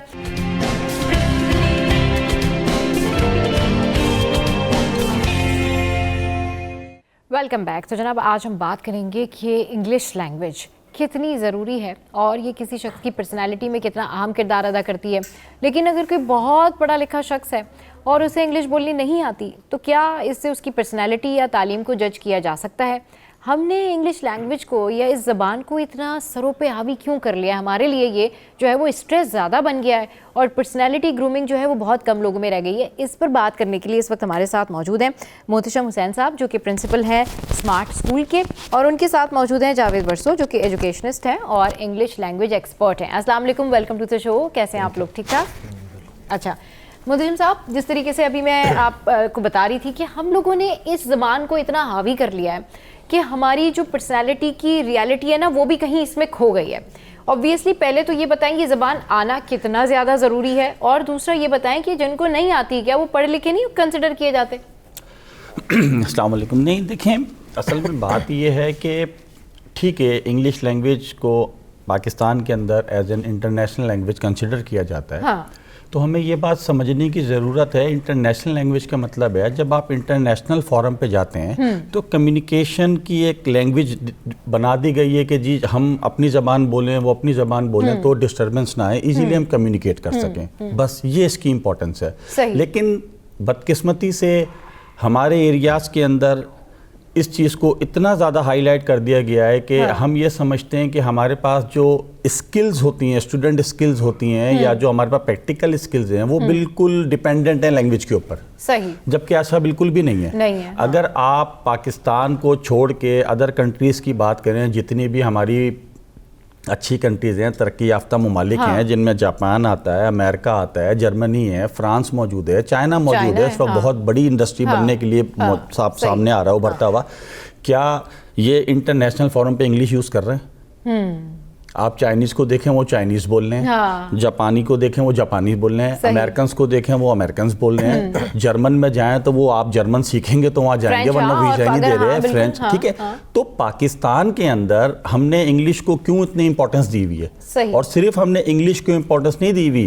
अगर मैं आपसे हकीकत में बात करूँ तो हम अपने स्टूडेंट्स को या अपने बच्चों को जिनकी उम्र जस्ट 4 ईयर ओल्ड और 5 ईयर ओल्ड है, हम उन पे बर्डनाइज करना शुरू कर देते हैं। हाँ। जब वो 5 साल का बच्चा होता है तो वो अपनी मदर लैंग्वेज सीखता है, जब वो 6 साल की उम्र में स्कूल आता है तो हम उसको बोलते हैं तुमने इंग्लिश भी सीखनी है, और क्योंकि वो अभी मदर लैंग्वेज से बाहर निकलता है तो हम उससे उर्दू में बात कर रहे होते हैं। जब वो 7 से 8 साल की उम्र में पहुँचता है तो हम उसको कुरान पढ़ने के लिए बिठा देते हैं और बोलते हैं तुम अरबी भी सीखो, ठीक है जी। उसके बाद हम उसको ये बताते हैं कि अगर तुम्हें इंग्लिश नहीं आती तो तुम बिल्कुल माशरे के फारिग तरीन इंसान हो, ठीक है। ऐसा क्यों है? ये हमने एक एरा बना दिया है कि जी ये स्पोकन इंग्लिश लैंग्वेज वाले लोग हैं तो ये बड़े पढ़े लिखे हैं, गोया उनके अंदर स्किल्स है या नहीं है, हम ये ढूंढने की कोशिश ही नहीं करते। हमें चाहिए हम सब्जेक्ट्स के ऊपर जाएं, स्किल्स के ऊपर जाएं, और वो जिस फील्ड के लिहाज से है उस फील्ड का कितना एक्सपर्ट है हमें उसको प्रोमिनेंट करना चाहिए ना कि हम लैंग्वेज को प्रोमिनेंट करें। अब एक शख्स एमएससी फिजिक्स है, जी, एमएससी केमिस्ट्री है या एमएससी मैथमेटिक्स है, जी, उसका लैंग्वेज से क्या ताल्लुक है? हाँ बिल्कुल, लेकिन उसको भी जिसने एमएससी किया हुआ है ना, वो भी अगर कहीं बैठा हुआ है और अगर उसको इंग्लिश बोलनी नहीं आती तो पास, एमएससी तो साइड में हो जाएगा, बात क्या निकलेगी? जी इनको तो इंग्लिश बोलने नहीं आती जी, तो ये अब मुझे बताएं ना, अब उसने जब मैथमेटिक्स का लेक्चर देना है उसके पास बेहतरीन से बेहतरीन ट्रिक्स होनी चाहिए ना, फार्मूला कैसे डिस्क्राइब करना है, बच्चे को कैसे उस पेज पे लेके आना है, क्लास को कैसे अंडरस्टैंड करना है, ना कि वो लैंग्वेज को प्रमोट करता रहे। हाँ सही कह रहे हैं, बिल्कुल। अगर मैं लैंग्वेज को बोलता रहूं बच्चे को समझ ही नहीं आया मैं कितना बड़ा भी एक्सपर्ट हूं, मेरे उस लेक्चर का क्या फायदा अगर उस स्टूडेंट ने कुछ गेन ही नहीं किया। सही, बिल्कुल ठीक कह रहे हैं। हाँ, इंग्लिश की क्लास में जो मेरा सब्जेक्ट है उसमें आप स्पोकन कराएं, उसमें आप लैंग्वेज कराएं, उसमें बच्चों को कम्युनिकेट कराएं, समझ में आती है बात कि हमारा स्टूडेंट या हमारा बच्चा इतना भी बैकग्राउंड में पीछे ना रह जाए जिसको इंग्लिश का एक सिंगल वर्ड ना पता हो। भाई अब तो शेख भी हमसे आगे निकल गए जो सिर्फ अरबी बोलते हैं। हाँ ठीक ठीक। कॉलर है एक हमारे साथ, कॉलर ने हमें ज्वाइन किया है। अस्सलाम वालेकुम, कौन बात करे, कहाँ से? वालेकुम अस्सलाम। यकीनन आप मेरी आवाज तो पहचान गई होंगी। बिल्कुल मैं पहचान गई हूँ। या कैसे हैं आप? अल्हम्दुलिल्लाह, आपके मौजूद मेहमान को बहुत मैं अच्छा बात से मुत्तफिक हूँ, लेकिन बात ये कि मैं तो कुछ बात में पढ़ा है। हाँ बुनियादी गलती कि हमने जो है ना शुरू से अपनी जबान को अहमियत ही। हाँ। आप यकीन करें कि मैं अभी उन्होंने जैसे कहा ना, मैं आपको बिलीव करें कि मेरा दोस्त एक बड़ी कंपनी मल्टीनेशनल में काम करता था, वहाँ एक जैपनीज आए, जैपनीज से उन्होंने कम्युनिकेशन जो थी ना वो बिल्कुल ये इंटरप्रेटर के जरिए की, लेकिन जब शाम को ऑफ टाइम हो गया तो वो होटल में गए, उन्होंने उस जैपनीज से इंग्लिश में बात करनी शुरू कर दी। तो उसने कहा आपको इंग्लिश आती तो आपने बोला, उसने कहा भाई हमारी जबान जैपनीज है, हम अपनी रिप्रेजेंटेशन जैपनीज में ही करते हैं, ये तो हमारा दोस्ताना माहौल है। हाँ। तो इतना फर्क पड़ता है, आप जहाँ के जर्मन चले जाए, कहीं भी चले जाए। हाँ। उन्होंने अपने टेक्स्ट को, अपने लफ्ज को, अपने साइंटिफिक इस्लाहात को सब उस जर्मन में कन्वर्ट किया था। लेकिन अब चाइना की मिसाल, तो चाइना ने तो बहुत पहले से तरक्की तो नहीं की, बाद में की ना, गफिन पर फॉर्म थी, उसने अपनी जबान में लोगों को दिया, सॉफ्टवेयर अपने बनाए, सब कुछ। हमारे यहाँ तो कुछ ऐसा कल्चर ही नहीं। लेकिन जो मुझे तकलीफ होती ना, लेकिन इंग्लिश बोलना अच्छी बात है, लेकिन इट्स नॉट अ क्वालिफिकेशन। जहानत किसी की मिरास नहीं होती, सबक किसी की मिरास नहीं होती। बात ये है कि जब आप आपने अपना एक स्टेटस सिंबल बना दिया, मुंह टेढ़ा करके इंग्लिश बोलें, आपके जो बड़े बड़े स्कूल हैं उनका क्यों लोग उधर जाते हैं? इसलिए जाते हैं कि अपने बच्चों को इंग्लिश अच्छी इंप्रूव करते हैं। टैलेंट की बात नहीं होती, टैलेंट तो एक मैट्रिक जो क्लासिफिकेशन है ना, जो कैम्ब्रिज जो इसका, वो इतना बड़ा बढ़ चुका है कि हालांकि मैट्रिक का बच्चा भी बहुत बड़े एनईडी में जाते हैं, हॉस्पिटल में जाते, लेकिन एक इंप्रेशन जो है ना, वो बच्चा अपने आप को बड़ा प्रिविलेज क्लास समझता है जो कैम्ब्रिज में पढ़ता है। और हमारे यहाँ माहौल भी ऐसा है। मेरा सवाल ये है कि देखें, बात ये है कि आज तो इतना हमारे कंट्री को आजाद हुए इतना अर्सा हो गया, लेकिन आज भी हम क्या वो काम कर रहे हैं कि अपनी जबान को आगे ला रहे हैं? देखें, जब तक जो मासिस है ना, मासिस की जबान उर्दू है, जब तक आप उसमें नहीं अपना टेक्स्ट बनाएंगे, आपके तालीम की शरह बढ़ ही नहीं सकती, पहली बात है। और मेरा भाई से ये सवाल ये कि ये बात कर रहे थे, मेरा सवाल ये कि देखिए जो डिफरेंस पैदा हो गया ना कि इंग्लिश बोलने वाली कम्युनिटी और एक उर्दू मीडियम बच्चा, हाउ कैन वी ये इस दूरी को, इस डिस्टेंस को हम कैसे, कम्युनिकेशन को कैसे, हम इस गैप को कैसे फिल कर सकते हैं। बहुत शुक्रिया अताया, आपने बहुत अच्छी बातें की। और बात वही है, मतलब ये जो ज़बान की बात है ना, हम ये नहीं कहते कि इंग्लिश नहीं आनी चाहिए, हम सब कोशिश करते हैं कि भाई हम सबको ज़्यादा से ज़्यादा जो है इस लैंग्वेज पर उबूर हो और हम अच्छे से इस लैंग्वेज को बोल सकें। लेकिन जो लोग नहीं बोल पाते या जो लोग इस तमाम तर सूरत हाल में गो थ्रू नहीं कर पाते, ऑब्वियसली उनका कोई कसूर नहीं है, उनको जज नहीं किया जा सकता इस बेसिस पर कि जी इनको इंग्लिश बोलनी नहीं आती तो शायद इनकी तालीम में कोई कमी है, ऐसी कोई बात नहीं है। अच्छा, हमारे साथ जो है वो जावेद वर्सो भी मौजूद हैं, आप खुद लैंग्वेज एक्सपर्ट हैं। जब आपके पास लोग आते हैं तो आपको क्या कहते हैं? सर हमें आपने जो है ना वो 30 दिन में जल्दी से इंग्लिश सिखा देनी है। मतलब ये क्या आप देखते हैं, ये मतलब ओवर एक्साइटमेंट, ये क्या एक आप कैफियत देखते हैं, या क्या ये एक मेंटल जो है वो प्रॉब्लम देखते हैं लोगों की कि 30 दिन में इंग्लिश सिखा दीजिए और हम फ़ौरन से जो है ना ये सारा कुछ कर लेंगे? ये पॉसिबल है?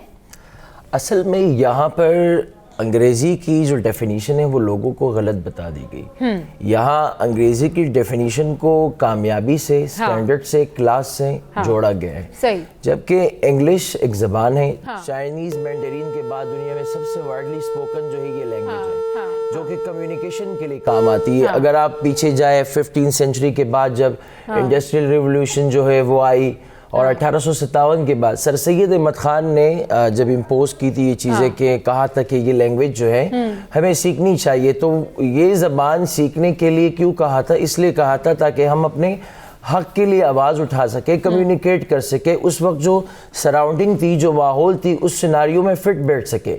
यानी आज के दौर में देखिए, इंग्लिश लैंग्वेज सीखना, चाहे वो इंग्लिश हो, चाहे वो अरबिक हो, उर्दू हो, कोई वो बात नहीं है। लेकिन यहाँ पर मेंटेलिटी जो है ना वो बच्चों की थोड़ी इस तरह ग्रूमिंग की जा रही है कि बच्चों को वो जो स्किल्स है, स्किल्स में इंग्लिश को इतना हाई और प्रोफाइल जो है वो सक्सेस से जोड़ दिया गया है कि बच्चा समझता है कि अच्छा, मैं आपकी बात को आगे लेके चलता हूँ कि यहाँ वाकई में ऐसा है कि जो शख्स इंग्लिश बोलता है उनको जो है वो समझा जाता है कि कोई भाई कामयाब तरीन शख्स है या कोई।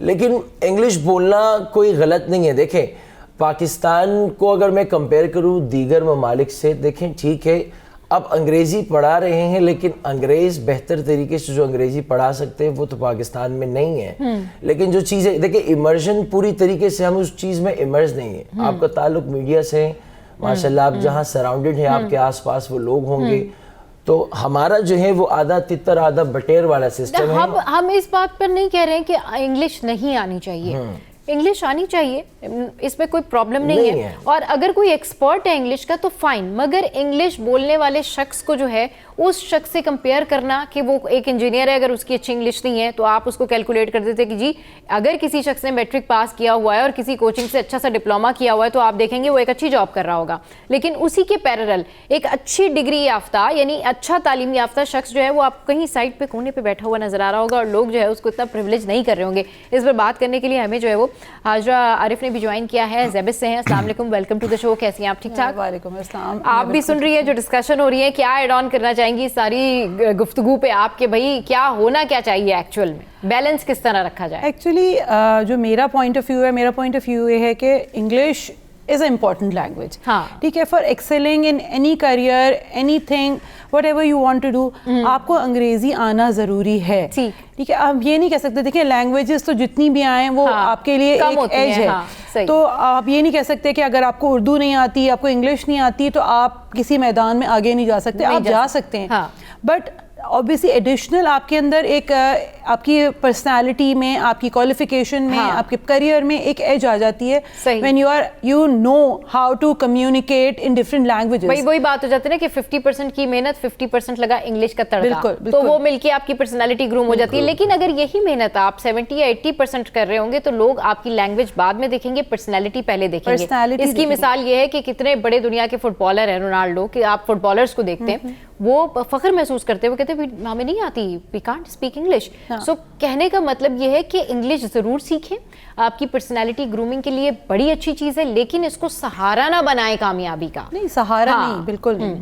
मगर ये कि आनी ज़रूर चाहिए। बिकॉज लैंग्वेजेस आना बहुत ज़रूरी है। आप जिस जगह पे भी हों, आपको वो एक लैंग्वेज आती हो तो आपके लिए एक एडिशनल एज होती है। सारी दुनिया के अंदर अपने ही मुल्कों की लैंग्वेजेस को प्रेफरेंस दी जाती है, जबकि हमारे मुल्क में ये एक सिंबल है कि किसी को इंग्लिश नहीं आती है तो वो किसी छोटे से बैकग्राउंड से या अनएजुकेटेड है, ये चीज़ अज्यूम की जाती है, बट ऐसा होता नहीं है। जबकि हमें इस चीज़ पे फख्र होना चाहिए कि हमारी लैंग्वेज उर्दू है, हमारी नेशनल लैंग्वेज है और हम इसमें कम्युनिकेट कर सकते हैं। बट और नॉर्मली यही देखा गया है कि जो भी जिसको नहीं आती उसको बहुत आड़े हाथों लिया जाता है कि भाई इसको तो इंग्लिश ही नहीं आती। मजे की बात ये कि जो लोग इंग्लिश की बेसिस पर लोगों की हायरिंग कर रहे होते हैं उनकी अपनी इंग्लिश ग्रामर ठीक नहीं होती और वो दूसरों को जो है वो हायर कर रहे होते हैं इस बेस पे कि इसकी इंग्लिश लैंग्वेज अच्छी है। आप बताएं इसके ऊपर आजरा। बिल्कुल बिल्कुल ऐसा ही है, ऐसा ही है। हायरिंग के वक्त सबसे ज्यादा इंपॉर्टेंट होता है कि आप इंग्लिश, चाहे आपको ग्रामर आपकी सही हो या ना हो, आपको टूटी फूटी इंग्लिश में बात करनी ही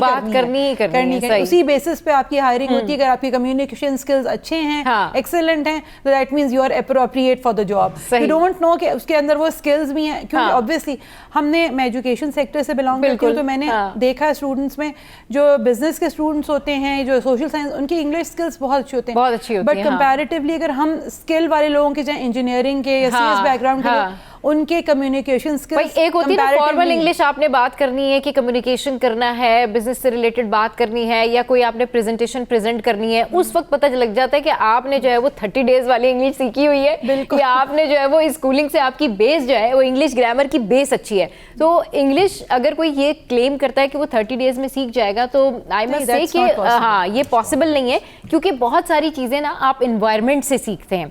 आपको अगर इसके लिए अगर आप किसी स्कूल में नहीं भी गए और आप किसी ऐसी कंट्री में मौजूद हैं जहाँ इंग्लिश बोली जाती है, आप सीख जाएंगे। इट डिपेंड्स ऑन एनवायरनमेंट कि आप एनवायरनमेंट किस एनवायरनमेंट में रह रहे हैं। आप जिस एनवायरनमेंट में रहेंगे वहाँ की कोई भी ज़बान आप सीख जाएंगे। तो इस पर मजीद भी डिस्कस करेंगे शो में। वक्त तो एक ब्रेक का, ब्रेक के बाद जब वापस आएंगे तो फिर मजीद इस पर बात करेंगे कि लैंग्वेज, इंग्लिश लैंग्वेज सीखना ज़रूरी तो है, मगर इसको इतना हावी क्यों किया हुआ है लोगों ने कि स्ट्रेस बना लिया है इसको।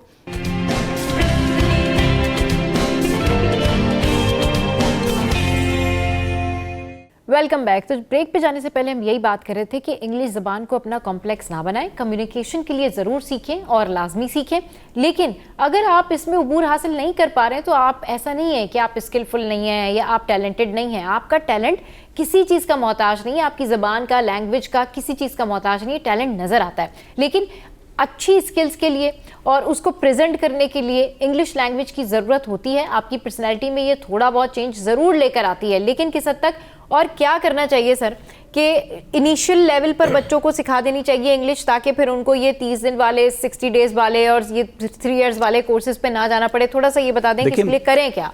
बेसिकली स्टूडेंट को कोर्सेज की तरफ जाने की ज़रूरत ही नहीं है। देखिए, क्या मैं इंटरनेशनल फोरम पे जा रहा हूँ, इंटरनेशनल स्टडीज़ के लिए जा रहा हूँ, या मेरी जॉब जो है वो इंटरनेशनल लेवल पे जा रही है, तो कंसर्न करता है मुझे कितनी लैंग्वेज आती है।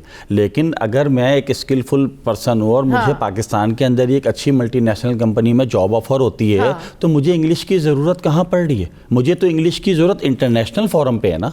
हमें बच्चे को फोरम पे आपको कभी ना कभी जब ज़रूरत पड़ती है तो इंग्लिश तो आनी चाहिए। आप जिस एनवायरनमेंट में रह रहे होते हैं, जब आप प्रोफेशनली ग्रोथ कर रहे होते हैं, तो आपको ये चीज़ें सीखने को भी मिलती हैं और आप खुद ब खुद सीख भी जाते हैं। एनवायरनमेंट से सीख जाते हैं बहुत। और जब आपको फील होगा कि आप जिस लेवल पर आ गए, अब आपको लैंग्वेज की ज़रूरत है या आपको इंटरनेशनल कॉल रिसीव करनी पड़ती हैं, क्लाइंट्स मिलते हैं, then you have to go on take your classes for language. लेकिन इसको आप बेसिक ना बने। बेस आपकी जो पर्सनैलिटी है वो आपकी स्किल्स के ऊपर खड़ी है, आप किस फील्ड से ताल्लुक रखते हैं, आप उसके एक्सपर्ट बने। हम 9-10 के अंदर ही बच्चे को लैंग्वेज के लिए प्रमोट करना शुरू कर देते हैं, उसकी बेसमेंट लैंग्वेज पे चली जाती है। अगर यही प्रमोट हम उसको कंप्यूटर शुरू से ही आपको बेसिक, शुरू से बच्चों को जब आप वो किंडरगार्टन से जो है ना, वो बेसिक से ही आपको फिर इंग्लिश सिखानी चाहिए। जावेद भाई, आप इसके ऊपर क्या बताएंगे? स्टूडेंट्स को आवाज की जरूरत है जो कि ग्लोबली सुनी जाए। वो आवाज, देखिए, आप इंग्लिश की इंपॉर्टेंस को यहाँ पर जो है वो डिनाई नहीं कर सकते, आप भाग नहीं सकते, आप इस हकीकत से जो है वो आंखें फेर नहीं सकते। बहुत जरूरी है बहुत जरूरी है। मैं फिर कह रहा हूँ, देखिए 30 डेज नहीं, आपको देखो you have to immerse yourself. Immersion का प्रोसेस बड़ा जरूरी है। इमर्जन कहाँ से शुरू, यानी आप अपनी सराउंडिंग, अपने घर के माहौल से लेकर जहां आपका ऑफिस है, स्कूल है, आपके फ्रेंड्स एंड फैमिली है, फिर आपको वही माहौल रखना पड़ेगा। आई मीन आपको देखें, एक पौधा है, उसको डेवलप होने के लिए आप उसको पूरा इन्वायरमेंट देते हैं, और फिर जो चीजें जरूरी होती हैं आप उसको वक्तन फवक्तन वो देते हैं। ऐसे नहीं है कि मैंने कोई बीज जो है वो यहाँ बो दी और 30 डेज में वो के नहीं, इट्स अ प्रोसेस। हर चीज जो है वो प्रोसेस के बाद आती है, और प्रोसेस जो है वो टाइम मांगती है। It's a consistent persistent process, long process है, ये टाइम लेता है। इतना जल्दी 30 डेज में आप, मैं यहाँ पर अपनी पश्तो की बात कर रहा हूँ या उर्दू की बात कर रहा हूँ, तो मैं मतलब मेरी पैदाइश में नेटिव पश्तून हूँ, लेकिन मुझे पूरी पश्तो नहीं आती। आप नेटिव उर्दू स्पीकर होंगे लेकिन पूरी नहीं आती। हम इतना कर लेते हैं कि अपनी जो बात है उसको हम कन्वे कर सके। मसला ये है कि असल में जो हमारा नेशनल करिकुलम है, हमारी क्लास सिस्टम पे देखो, पहले हमको मजहबों में बांटा, फिर कौमों में बांटा, फिर एजुकेशन सेक्टर में भी हमको इतनी बुरी तरह से बांटा गया कि ओ लेवल, ए लेवल, पता नहीं कौन कौन से लेवल। असल में इंग्लिश ने कुछ नहीं किया, आपके एजुकेशन सिस्टम ने इस वक्त इतना लोगों को डिप्रेस किया है। अगर मैं कहूं कि मैं ओ लेवल का हूं, ये उर्दू मीडियम है, ये सरकारी मीडियम है, कितने बोर्ड्स हैं, सही, क्यों एक वाहिद बोर्ड पाकिस्तान में क्यों नहीं? चाइना, जापान की अगर आप बात अभी बहुत अच्छी बात कर रहे थे मुतजम भाई, आप बता रहे थे ना कि जो रिजल्ट्स आए अभी, वो जरा सा बताएं लोगों को कि वो क्यों आपको फील हुआ वो डिफरेंस, कि भाई मैट्रिक में जो है वो A1 ग्रेड आ गया और फिर इंटर में जो है वो अभी यहाँ पे मैट्रिक में हमने बच्चे को बूस्टअप किया हुआ ऑन रट्टा। सिमिलर पेपर्स हैं, इस साल ये आया, इस साल ये आ जाएगा, इस साल ये आया, इस साल बच्चे ने वो याद किया, पेपर दे दिया। सही, बड़े स्कूल्स के रिजल्ट अच्छे आ गए, हर स्कूल के रिजल्ट मैट्रिक में अच्छे हैं। अच्छा। बड़े स्कूल के नहीं। 70 to 80% मैट्रिक का रिजल्ट, बेसिक एजुकेशन हमारी बहुत अच्छी है, लेकिन इंटर उतना ही डिफिकल्ट है। क्यों? क्योंकि इंटर के अंदर फिजिक्स, मैथ्स, केमिस्ट्री, ये आपकी फील्ड सिलेक्शन कर रहे हैं। अगर आपने बायोलॉजी लिए तो आगे आप मेडिकल के लिए क्वालिफाई कर रहे हैं, अगर आपने मैथ्स लिए, केमिस्ट्री लिए तो आप इंजीनियरिंग के लिए क्वालिफाई कर रहे हैं, अगर आपने कंप्यूटर रखी है तो कंप्यूटर साइंसेज के लिए अब आप फील्ड एक्सपर्ट बनने के लिए जा रहे हैं। जबकि आपको रट्टा बेस सिखाया हुआ था, लैंग्वेजेस के पीछे दौड़ाया गया था, आपको उन सब्जेक्ट्स का पता ही नहीं था। और दूसरी बात, कितने स्टूडेंट्स ऐसे हैं जिनको pre engineering, pre medical, commerce के अलावा फील्ड्स के बारे में मालूम है? फील्ड्स के बारे में मालूम ही नहीं है। मैम हाजरा हमारे साथ मौजूद है, आप ये डिस्कशन सुन रही हैं, आप क्या फील कर रही हैं? आप खुद जेबिस में हैं और आपने पीएचडी किया हुआ है, क्या आप फील करती हैं कि एक स्टूडेंट के लिए कितने सारे चैलेंजेस हैं? मतलब अपनी पर्सनैलिटी भी बनाओ, इंग्लिश भी सीखो, फिर जो है ना सब्जेक्ट भी चूज करो, और फिर इन दी एंड सारी बात आके डिपेंड करती है कि जी इसकी इंग्लिश कैसी है। मतलब ठीक है A1 ग्रेड ले लिया, इट्स ओके, बट इंग्लिश कैसी है? ये जब बात आती है तो कैसा लगता होगा उस स्टूडेंट को जिसने सारा साल मेहनत की है और पढ़ा है और उसकी पर्सनैलिटी सिर्फ इंग्लिश से जज की जाए? तो ऐसा ही है कि हम पर्सनालिटी को इंग्लिश के बेसिस पे जज करना छोड़ दें। क्योंकि देखिए, आप बेसिकली जैसे इन्होंने बात की कि हमारा इस एजुकेशन सिस्टम बटा हुआ है, कुछ मैट्रिक सेक्शन में है, कुछ ओ लेवल सेक्शन में।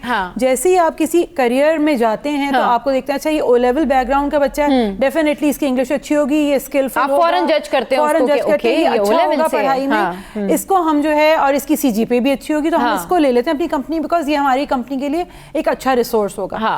बट उस कंपैरेटिवली एक बच्चा जो उर्दू में बात कर रहा है वो स्किलफुल ही सही, मगर उसको जज किया जाता है क्योंकि उसको लैंग्वेज नहीं आती, उसके पास लैंग्वेज के बैरियर्स आ जाते हैं। सही।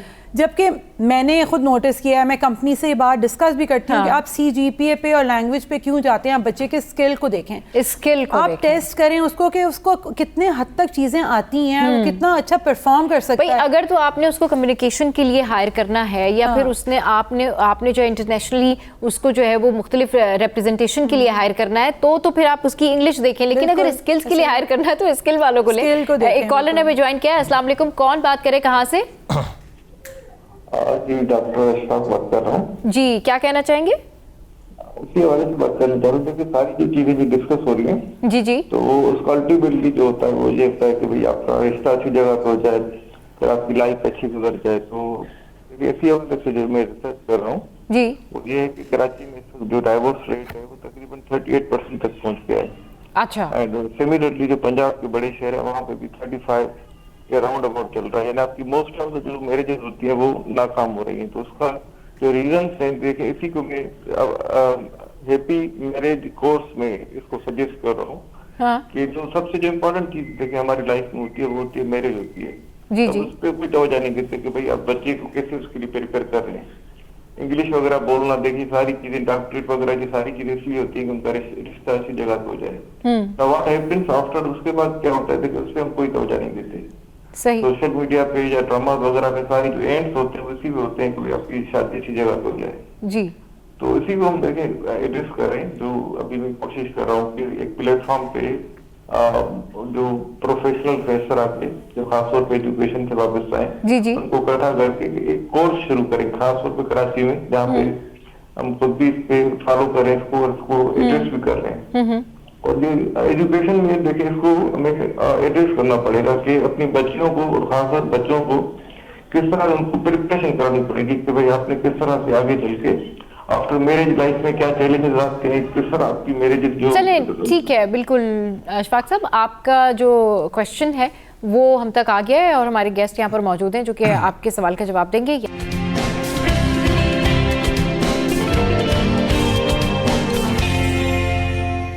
Welcome back. तो जनाब अभी हमारे साथ एक कॉलर भी थे और हम उनका कुछ सवाल जो है उसको कैलकुलेट करने की कोशिश कर रहे थे और वो कुछ डाइवोर्स रेट और इस सारी सिचुएशन के हवाले से बता रहे थे कि भाई लोगों को एजुकेट कर दिया जाए। हाजरा मैम आपने भी सुना होगा, हम सोच रहे थे कि भाई ये हमारा टॉपिक जो था वो कुछ और था और सवाल जो था उनका ये था, लेकिन मुझे जो समझ में आया वो ये आया कि भाई लोगों को, लड़कियों को, लड़कों को एजुकेट कर दिया जाए कि इस तरह के चैलेंजेस बाद में भी अगर आएँ तो वो अपनी पर्सनैलिटी में क्या क्या चीज़ें जो है वो चेंज कर सकते हैं। जस्ट लाइक के अगर बहुत सारे लोग होते हैं ना कि इस बेसिस पर भी रिश्ता कर रहे होते हैं लड़के या लड़कियों का कि भाई वो तो बहुत हाईली एजुकेटेड है, क्यों? क्योंकि वो अच्छी इंग्लिश बोलता है। अच्छा जी, तो ये भी एक जो है ना वो बड़ा परसेप्शन बना हुआ है हमारी सोसाइटी में, तो थोड़ा सा इसके ऊपर बताएं। मुझे नहीं लगता कि ये एक बहुत बड़ा पहाड़ है कि जिसके लिए हम शादी के और इस मामलों को, ये आई थिंक एजुकेशन तो एक इक्वल इम्पोर्टेंस है ना हर चीज़ के लिए। आप ज़रूरी नहीं है कि आपको इंग्लिश आती ही हो और आप तो ही आपकी शादी हो या आपका रिश्ता, ऐसा कुछ नहीं है। बट आप प्रोफेशनल लाइफ में और इन चीज़ों में आप डिफरेंट होते हैं बिल्कुल। तो हम नहीं कैलकुलेट कर सकते या हम इसको अज्यूम नहीं कर सकते या हम एनालाइज नहीं कर सकते इस चीज़ के ऊपर, इस बेसिस के ऊपर कि आप एजुकेटेड हैं और आपको इंग्लिश भी आती है। ज़रूरी नहीं है इस चीज़ के लिए। तो अगर आप एजुकेटेड हैं और आपको लैंग्वेज नहीं आती है तो दैट डजंट मीन कि आप अपने प्रोफेशन में आगे नहीं जा सकते। सही, डिपेंड करता है। जावेद भाई, आपने देखिए अपने आप को अपडेट रखना है वक्त के दौरे हाजिर को देखते हुए। जो चीज़ें रिक्वायर्ड हैं आपको वो देखिए, आप जंग के मैदान में उतरने के लिए आपको वो जो चीज़ें रिक्वायर्ड है वो आपके पास होनी चाहिए। जैसे जैसे डेवलपमेंट आती जाती है अपने आप को भी आपने अपग्रेड करना है, चाहे वो स्किल्स नए आते हो, चाहे वो लैंग्वेजेस हो, चाहे वो कोई भी चीज़ हो, लेकिन वक्त के साथ साथ चलने के लिए, ग्रो करने के लिए, सरवाइव करने के लिए स्पेशली आपको अपने आप को उस तरीके से जो है वो डेवलप करना है। तो यही कहूँगा, बैलेंस होना चाहिए, स्किल्स भी होनी चाहिए और लैंग्वेज भी आपको आनी चाहिए, लेकिन ऐसा ना हो कि लैंग्वेज नहीं आ रही है तो आप अपनी स्किल्स खो दें। ये नहीं होना चाहिए। लैंग्वेज को जस्ट हम एक कम्युनिकेशन के लिए जो है वो टूल रखें, क्योंकि ये एक ब्रिज है जो कनेक्ट करती हैं, ठीक है। और दूसरी बात ये है कि हम सोसाइटी में ये जो अलमिया है ये थोड़ा सा इसको देखें कि इंग्लिश के को देखकर किसी को जज करना, किसी की मेंटेलिटी को, मैंने तो ये भी देखा है खासकर अपनी सराउंडिंग में। यानी मैं अपनी बचपन की बात करूँ तो मुझसे कहा कि ये मोबाइल है, इस मोबाइल में ना आप ये सेटिंग कर दे। मैंने कहा यार मुझे नहीं आती, कैसे पढ़े लिखे हो, तुम्हें मोबाइल चलाने नहीं आता? आपको नहीं आता भाई। अब मोबाइल के स्किल्स से मेरे एजुकेशन का क्या ताल्लुक? तो मैंने ऐसी भी चीजें देखी हैं। खुदारा जो है ये कंसेप्ट चेंज करना पड़ेगा। हमारी गवर्नमेंट को आके एक ही प्लेटफॉर्म पे सबको यूनाइट करना पड़ेगा। क्लास सिस्टम जो है, एजुकेशन सिस्टम को नेशनल करिकुलम एक करना पड़ेगा। ये डिप्रेस हमने खुद किया है, ट्रस्ट मी, हमने किया है। और हम बहुत सारे ऐसे एजुकेशनिस्ट जो अपने आप को कहते हैं, भाई सबसे पहला मरहला तो वो ओ लेवल या ए लेवल या सिंपल मैट्रिक, उसके अंदर ही जो कंफ्यूजन शुरू होता है ना, एक बच्चा, एक स्टूडेंट वहीं से डिप्रेस हो जाता है, कॉम्प्लेक्स में चला जाता है कि मैं तो ओ लेवल्स नहीं जा सका। मतलब ये एक बड़ा मतलब बिग क्वेश्चन है कि आपने ओ लेवल्स और ये जो मैट्रिक सिस्टम ये जो अलग किया हुआ है, इसकी वजह से भी बहुत सारे बच्चे जो हैं वो स्किलफुल बच्चे भी जो हैं वो कॉम्प्लेक्स में मुब्तला हो जाते हैं। और 10 सेकंड आपकी बात में, हमारे गवर्नमेंट स्कूलों में अगर आप जाए तो केमिस्ट्री, फिजिक्स उर्दू में, इंग्लिश में नहीं है। सही। लेकिन आपने first year, second year English में रखी है।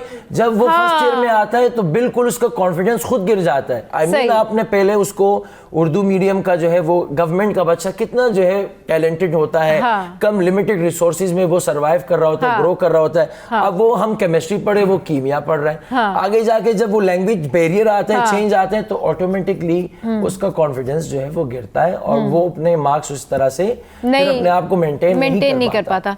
आप बिल्कुल बस लास्ट मोमेंट है, कंक्लूड कीजिए। की बात को थोड़ा सा आगे लेके चलता हूँ। बेसिकली हमें अपने सिस्टम को एडवांस करना पड़ेगा, हमें अपने गवर्नमेंट सेक्टर को तवज्जो देनी पड़ेगी। जैसे इन्होंने बोला ना कि वो उर्दू मीडियम पढ़ता हुआ आ रहा है, तो भाई इंटरमीडिएट में उर्दू मीडियम का ऑप्शन है, लेकिन पढ़ाने वाले टीचर्स मौजूद नहीं है, नहीं मौजूद है। हमें इंटर में कोचिंग की जरूरत पड़ रही है और सारे कोचिंग सेंटर में इंग्लिश मीडियम पढ़ाया जा रहा है, तो बच्चा यहाँ पर फंस रहा है। अगर हम अपने गवर्नमेंट टीचर्स को ही पाबंद कर दें, अच्छे से पढ़ाओ, तो बच्चे की ये प्रॉब्लम ही खत्म हो जाए, प्रॉब्लम ही खत्म हो जाए। बिल्कुल सही कह रहे हैं, ठीक है ना। तो हमें अपने सिस्टम को थोड़ा सा चेंज करना है और बच्चों को उसकी फील्ड के मुताबिक, एक्सपर्टीज के मुताबिक, उसकी डिजायर विशेष के मुताबिक उसको आगे लेके चलना है। हमने बच्चे को सिर्फ वो ये 3 इडियट वाली बात, एक मूवी बड़ी मशहूर हुई थी, तो हमने हर बच्चे को डॉक्टर इंजीनियर नहीं बनाना।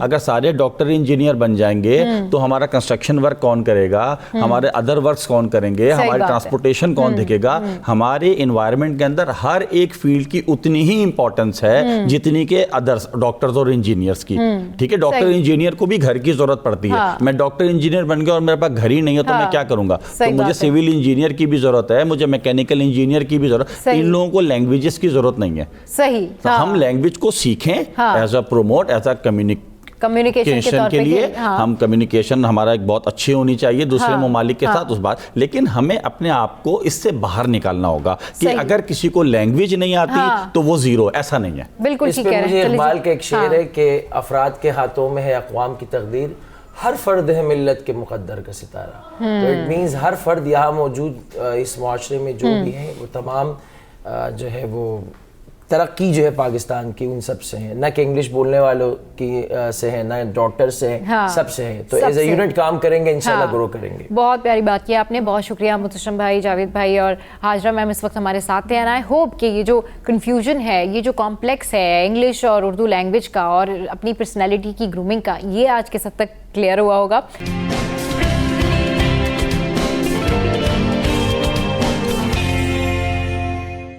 Welcome back. तो एक और टॉपिक और बड़ा मज़ेदार टॉपिक जो है कंपैरिजन से रिलेटेड कि भाई शलवार सूट या फिर पेंट कोट या फिर टी शर्ट और जीन्स, मतलब क्या इससे भी पर्सनालिटी को जज किया जाता है? और क्या वाकई ड्रेस कोड होते हैं हर जगह पहन के जाने के? होते तो हैं, लेकिन फिर बाज़ जगहों पर बहुत ज़्यादा जो है वो कमीज शलवार जिन हज़रात ने पहनी होती है उनको जो है वो बहुत ज़्यादा तनकीद भी की जा रही होती है या फिर उनको बहुत ज़्यादा डिग्रेड भी किया जा रहा होता है। ऐसा क्यों है? इस पर बात करने के लिए मोहतशम भाई तो हमारे साथ मौजूद है, लेकिन हमें सूफी शाह साहब ने भी ज्वाइन किया है, सोशल एक्टिविस्ट भी हैं। Welcome to the show. कैसे हैं आप? ठीक है, थैंक यू सो मच, अल्हम्दुलिल्लाह।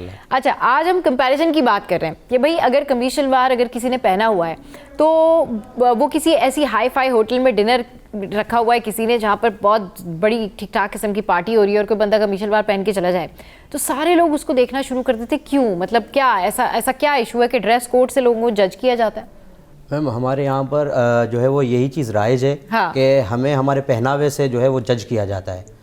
बेसिकली ये अगर इस पर बात करें तो ये हमारे ऊपर जो है एक मुसल्लत की गई है जो कि 1947 में लॉर्ड माउंटबेटन आए थे और उन्होंने एक बड़े सग़ीर को जब डिवाइड किया था तो उन्होंने अपना स्टेटमेंट दिया था कि just divide and rule.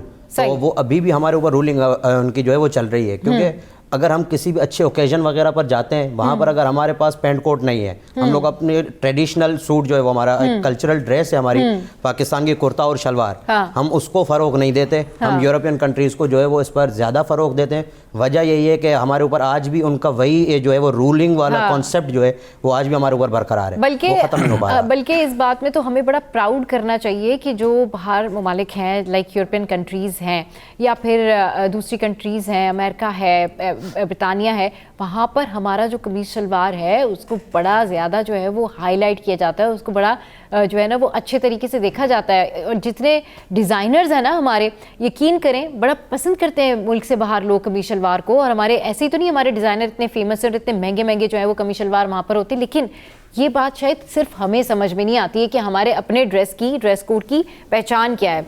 Mutashim भाई, क्यों लोग ये डिफरेंस कर लेते हैं कि भाई इसने ये ड्रेस पहना हुआ है तो ये ऐसे ही होगा? मतलब ऐसा बिल्कुल ये क्या इशू है? ऐसा बिल्कुल भी नहीं है। और इसका हरगिज़ ये मतलब भी नहीं है कि हमें जो है वो ग़ुलाम बनाया हुआ या हमारे ऊपर कोई सिस्टम राइज किया जा रहा है, नहीं ऐसा नहीं है।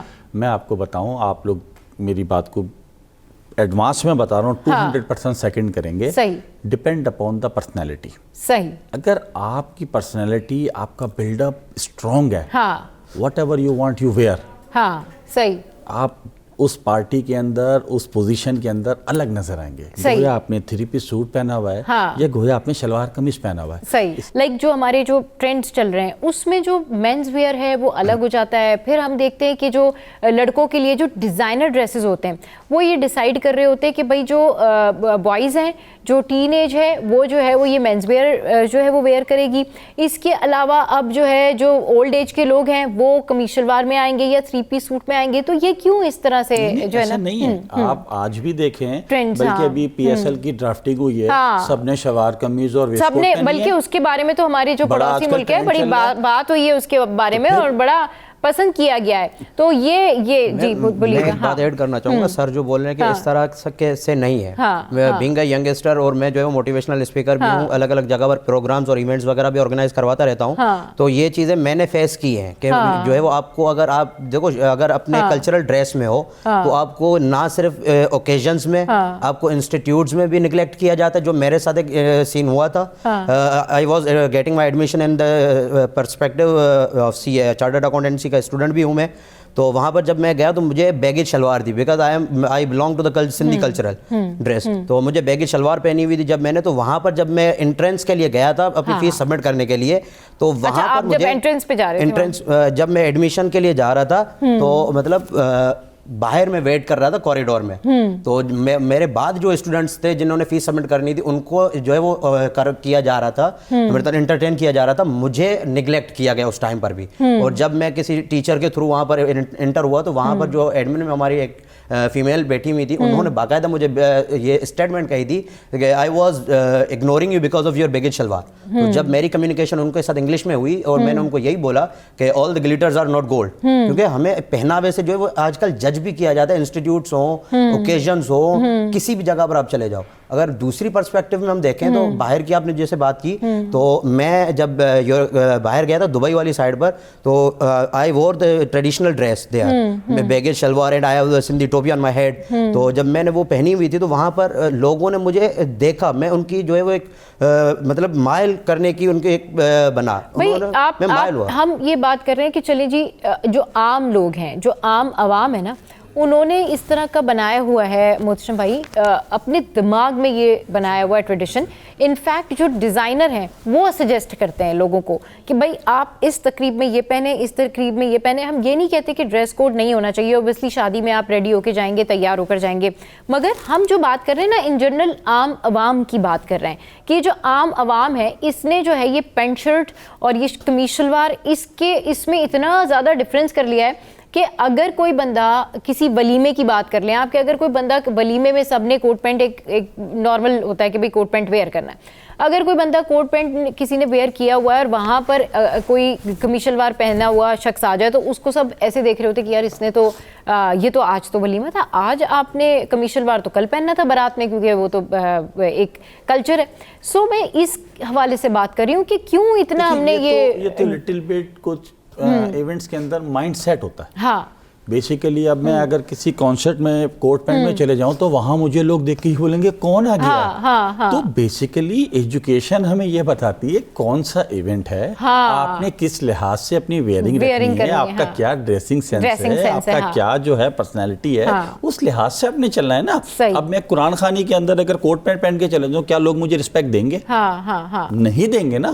तो इसी तरीके से हम इंटरनेशनल फोरम पे भी जा रहे हैं। अब जैसे भाई ने दुबई की बात की, तो दुबई तो एक टूरिस्ट प्लेस है, वहां सारे अरबी, थोड़ी अरबी आप देखें वो अपने जुब्बे में घूम रहे हैं, तो लोग तो उनको भी घूर के देखते हैं। लेकिन वहां पर अमेरिकन, ब्रिटिशर, फलाना हर कोई घूमने के लिए आया हुआ है। तो वो तो कोई एक चीज जो उनके इन्वायरमेंट से या उनके वेयरिंग से, उनके ड्रेसिंग सेंस से हटके मिलेगी, तो वो उसको देखते हैं और बाकायदा वो बड़े खुश होते हैं। वो तो बोलते हैं कहना है सेल्फी विद यू, हम उनसे कह लेंगे, वो हमारे साथ ले रहे होते हैं। तो ये तो अब आप अगर इसको गिल्ट फील करें, इट्स अप टू यू, आप इसको एज अ प्राउड भी फील कर सकते हैं। तो हम आवाम को बता रहे हैं ना कि गिल्ट फील नहीं करना आपने। और अभी भी जैसे भाई ने बताया, इनका ताल्लुक सिंधी कम्युनिकेशन है। आज भी मैं आपको बताऊं, मोस्टली फैमिली बैकग्राउंड में जो सिंधी बैकग्राउंड है, आज भी इनके जो शादियां हैं उनमें दूल्हा शलवार कमीज ही पहनता है। बोस्की बड़ा मशहूर है और आई थिंक सो बहुत एक्सपेंसिव सूट है, हम भी वेयर नहीं करते बोस्की। तो बोस्की अगर अब मैं ये बोलूं शलवार कमीज का मजाक उड़ाया जा रहा है, तो बोस्की इतना मशहूर क्यों है? मैंने तो यही कहा ना कि भाई हमारे डिजाइनर्स पूरी दुनिया में मशहूर हैं। हमारा जो कमीशल वार है, हमारे कितने सारे डिजाइनर्स हैं जो कि पूरी दुनिया में हैं, के अंदर अंग्रेज आ रहे हैं, एंकर्स आ रही हैं, वो हमारा शलवार कमीज पहन के इतना अपने आप में प्राउड फील करते हैं। तो जब इंटरनेशनल लेवल पर हमारा ड्रेस इतना फेमस है, तो हमारी आवाम ने अपने तौर पर इसको क्यों डिफरेंस का मयार या क्यों ऐसा लेवल क्रिएट कर लिया है कि नहीं भाई जो पैंट शर्ट पहनी हुई लड़की होगी ना वही मॉडर्न है। नहीं, अगर किसी लड़की ने कमीज शलवार पहना हुआ है तो नहीं, पता नहीं, आई डोंट नो वो मॉडर्न है या नहीं है। कपड़ों से लोगों को जज करना, हम ये बात कर रहे हैं जी मैम। कपड़ों से हम जो लोगों को जज करते हैं, मैंने एक बात जो है वो कहीं पर पढ़ी थी कि हम अपना कल्चर पहले तो भूल चुके हैं और हमारे ऊपर आज भी वही गुलामी वाला आंसर है। आपको कपड़ों से जज किया जाएगा। अगर आपके पास पैंट कोट नहीं है, आप किसी ओकेजन में जा रहे हैं, तो या तो आपको कोई पुराने दौर का रहवासी करार दिया जाता है कि ये यार कोई मतलब 19वीं सदी की सोच रखने वाला बंदा है आज भी, जो आज भी देखो इस ओकेजन में शलवार कमीज पहन गया है। या फिर कोई गर्ल है, अगर वो अपनी ट्रेडिशनल ड्रेस, जैसे हमारे यहाँ पर कश्मीर वाली साइड पर चले जाओ, ट्राइबल एरियाज में चले जाएं आप, तो वहां पर भारी भरकम जो है वो कढ़ाई वाले सूट जो है वो मशहूर है। अगर ऐसा कोई सूट हमारे यहाँ पर ट्रेडिशनली पहनकर कोई शादी में आ जाए और उसने जीन्स वगैरह ना पहनी हुई हो, मतलब इस तरह से लहंगा वगैरह ना हो, तो उसको एक अलग नजर से देखा जाता है, जज किया जाता है जस्ट बिकॉज ऑफ मेंटेलिटी। उनकी जो सोच है वो वहीं पर महदूद है कि भाई अगर पैंट कोट है तो वो एक्सपेंसिव है, पैसे वाला है। अगर उसके पास पैंट कोट नहीं है तो वो गरीब तबके से ताल्लुक है। मैं उसी बात पर ऐड करूंगा, जैसे सर ने बोला कि बोस्की, आज भी हमारे यहाँ पर जो सिंधी कल्चरल है उसमें बोस्की का पटका और पगड़ी जो होती है वो, और हमारे यहाँ पर जो है बोस्की की ड्रेस ट्रेडिशनली शादियों में दूल्हे को पहनाई जाती है। सही। तो वो हम लोग अगर आप बात करें ना तो पैंट कोट मैक्सिमम 3.5-4 मतलब 5,000 तक बन जाता है इजीली। 3 पीस अगर कहीं से आप एक ओकेजन के लिए बनवाओ तो बन जाता है। महंगा टाइम है, अब कहाँ से बन जाएगा, हर चीज इतनी महंगी होगी है। खैर मैं वही बात कर रहा हूँ कि अब एक ओकेजन के लिए अब उसमें भी कपड़े का फर्क आता है ना। अगर आप अच्छे वाला बनवाते हो तो वो जाहिर सी बात है महंगा है। लोग क्या करते बस यार शादी गुजारनी है, सस्ते वाला चल जाएगा ना, बस थोड़ी शाइनिंग वाइनिंग हो जो एक धुलाई के बाद खत्म हो जाए, इस तरह के लोग खरीद लेते हैं। तो उसी जगह पर अगर हम जो है बोस्की लेने जाते हैं तो उसका कोई 2-2.5 हज़ार का एक सिर्फ गज मिलता है कपड़े का, तो एक्सपेंसिव वो हुआ या ये। और बात सर ने की पीएसएल के ऑक्शन की, तो पीएसएल के ऑक्शन में हमने जो है वो ये चीजें कहाँ से मतलब की है, बड़ा अच्छा लग रहा था जिस तरह से सबने वेयर किया हुआ था। देखें हमारे बात की मैं कॉस्ट कट की कटिंग की तो बात नहीं कर रहा। आप अगर एक नॉर्मल किसी ब्रांड का एक सूट लें तो आई डोंट थिंक सो 25-30,000 से कम का कोई कोट पैंट है। आई डोंट नो ये 5-6,000 का कहाँ से, इतनी की तो एक जीन्स भी नहीं आ रही जो आती है ना क्वालिटी, वो इसमें आ जाती है। मैंने यही बात अभी की ना, ये माइंड सेट है सारा, माइंडसेट है। हाँ, ये सारा एक माइंडसेट है। कोई कश्मीरी गर्ल को हम इस तरीके से नहीं देखते, बल्कि उनका ट्रेडिशन है, वो उसी तरह पहचान में आते हैं। इसी तरह जो बलोची हैं वो जो फ्रॉक्स में आते हैं तो वो पहचान में आते हैं। इसका हरगिज ये मतलब नहीं है कि हम उनका जो है वो मजाक उड़ा रहे हैं या हम उनके ट्रेडिशन के ऊपर नहीं, आप कुछ और आप बात ना उनकी बात आप अंडरस्टैंड नहीं कर रहे। नहीं, आप ऐसे उनकी बात अंडरस्टैंड नहीं कर रहे। पाकिस्तान के कल्चर्स की जो रिस्पेक्ट करता हूँ, और मैं अपनी बात ऐड करना यही चाह रहा था कि अगर हम लोग देखें पीछे हमारे जो नेशनल हीरोज रहे हैं, कायदे आजम जो है वो उनकी भी एक जो नेशनल मतलब एक फेवरेट जो रही है ड्रेसिंग कॉन्सेप्ट रहा है वो भी कुर्ता और शलवार थी। मतलब पजामा एंड कुर्ते में वो तकरीबन शेरवानी में दिखे। भाई मसला सारा ये है कि आप जो है ना अगर पढ़े लिखे हैं, आप अगर एजुकेटेड हैं, आप अगर कॉन्फिडेंस है आपके अंदर, तो आपने जो भी पहना हुआ हो, जहाँ पहना हुआ हो, आपको कॉम्प्लेक्स फील नहीं होता। तो आज जो हमारी डिस्कशन है वो यही है कि लोग इस चक्कर में फंस गए हैं कि पैंट कोट पहने या कमीज शलवार पहने, या लड़कियां ये सोचती हैं कि भाई हम वेस्टर्न पहने या ईस्टर्न पहने ताकि हमारी पर्सनैलिटी ग्रूम नज़र आए, ताकि हम ये दिखें कि भाई ठीक है we are different, we are part of this society, हम बहुत एजुकेटेड हैं। तो इस सिनेरियो से निकलने का वाहिद तरीका यही है कि आपको कॉन्फिडेंस होना चाहिए कि आपने जो पहना हुआ है, चाहे कमीज शलवार, साड़ी, गरारा, जो भी आपने वेयर किया हुआ है, आप खुद मुतमईन होने चाहिए, आपके अंदर कॉन्फिडेंस होना चाहिए। If you are confident in your wearing dress, exactly, you are perfect। हाँ, आप कुछ भी पहने और आप अपने आप को अनकंफर्टेबल फील कर रहे हैं तो फायदा नहीं है। आप जीन्स पैंट पहने या टी शर्ट पहने, गोया आप गर्ल्स हैं, बॉय, नो इशू। आप शलवार कमीज पहने, आप साड़ी पहने, आप लहंगा पहने, if you are comfortable in that dress, you are perfect. Obviously. चलिए जी, बहुत शुक्रिया। हमारे शो पर जो है वो सूफी शाह साहब आए और मुतशम भाई आए, और आज हमने यही जो डिफरेंस है ना उसको कैलकुलेट करने की कोशिश की है कि भाई कॉम्प्लेक्स में नहीं आना आपने दोनों सूरतों में। जो भी आपने पहना हुआ है कॉन्फिडेंस के साथ वेयर करें, और इससे किसी की पर्सनैलिटी को जज करना भी बंद करें, और अगर आपकी पर्सनैलिटी कोई जज करता है तो उसको जवाब देना भी सीखें। आज के शो से फिलहाल इतना ही, और अब शो का वक्त जो है वो एंड अप हो गया है। हमारे शो का फीडबैक ज़रूर दीजिएगा, ऐसे ही हंसते रहिए, मुस्कुराते रहिए, और देखना मत भूलिए सिटी एट 10।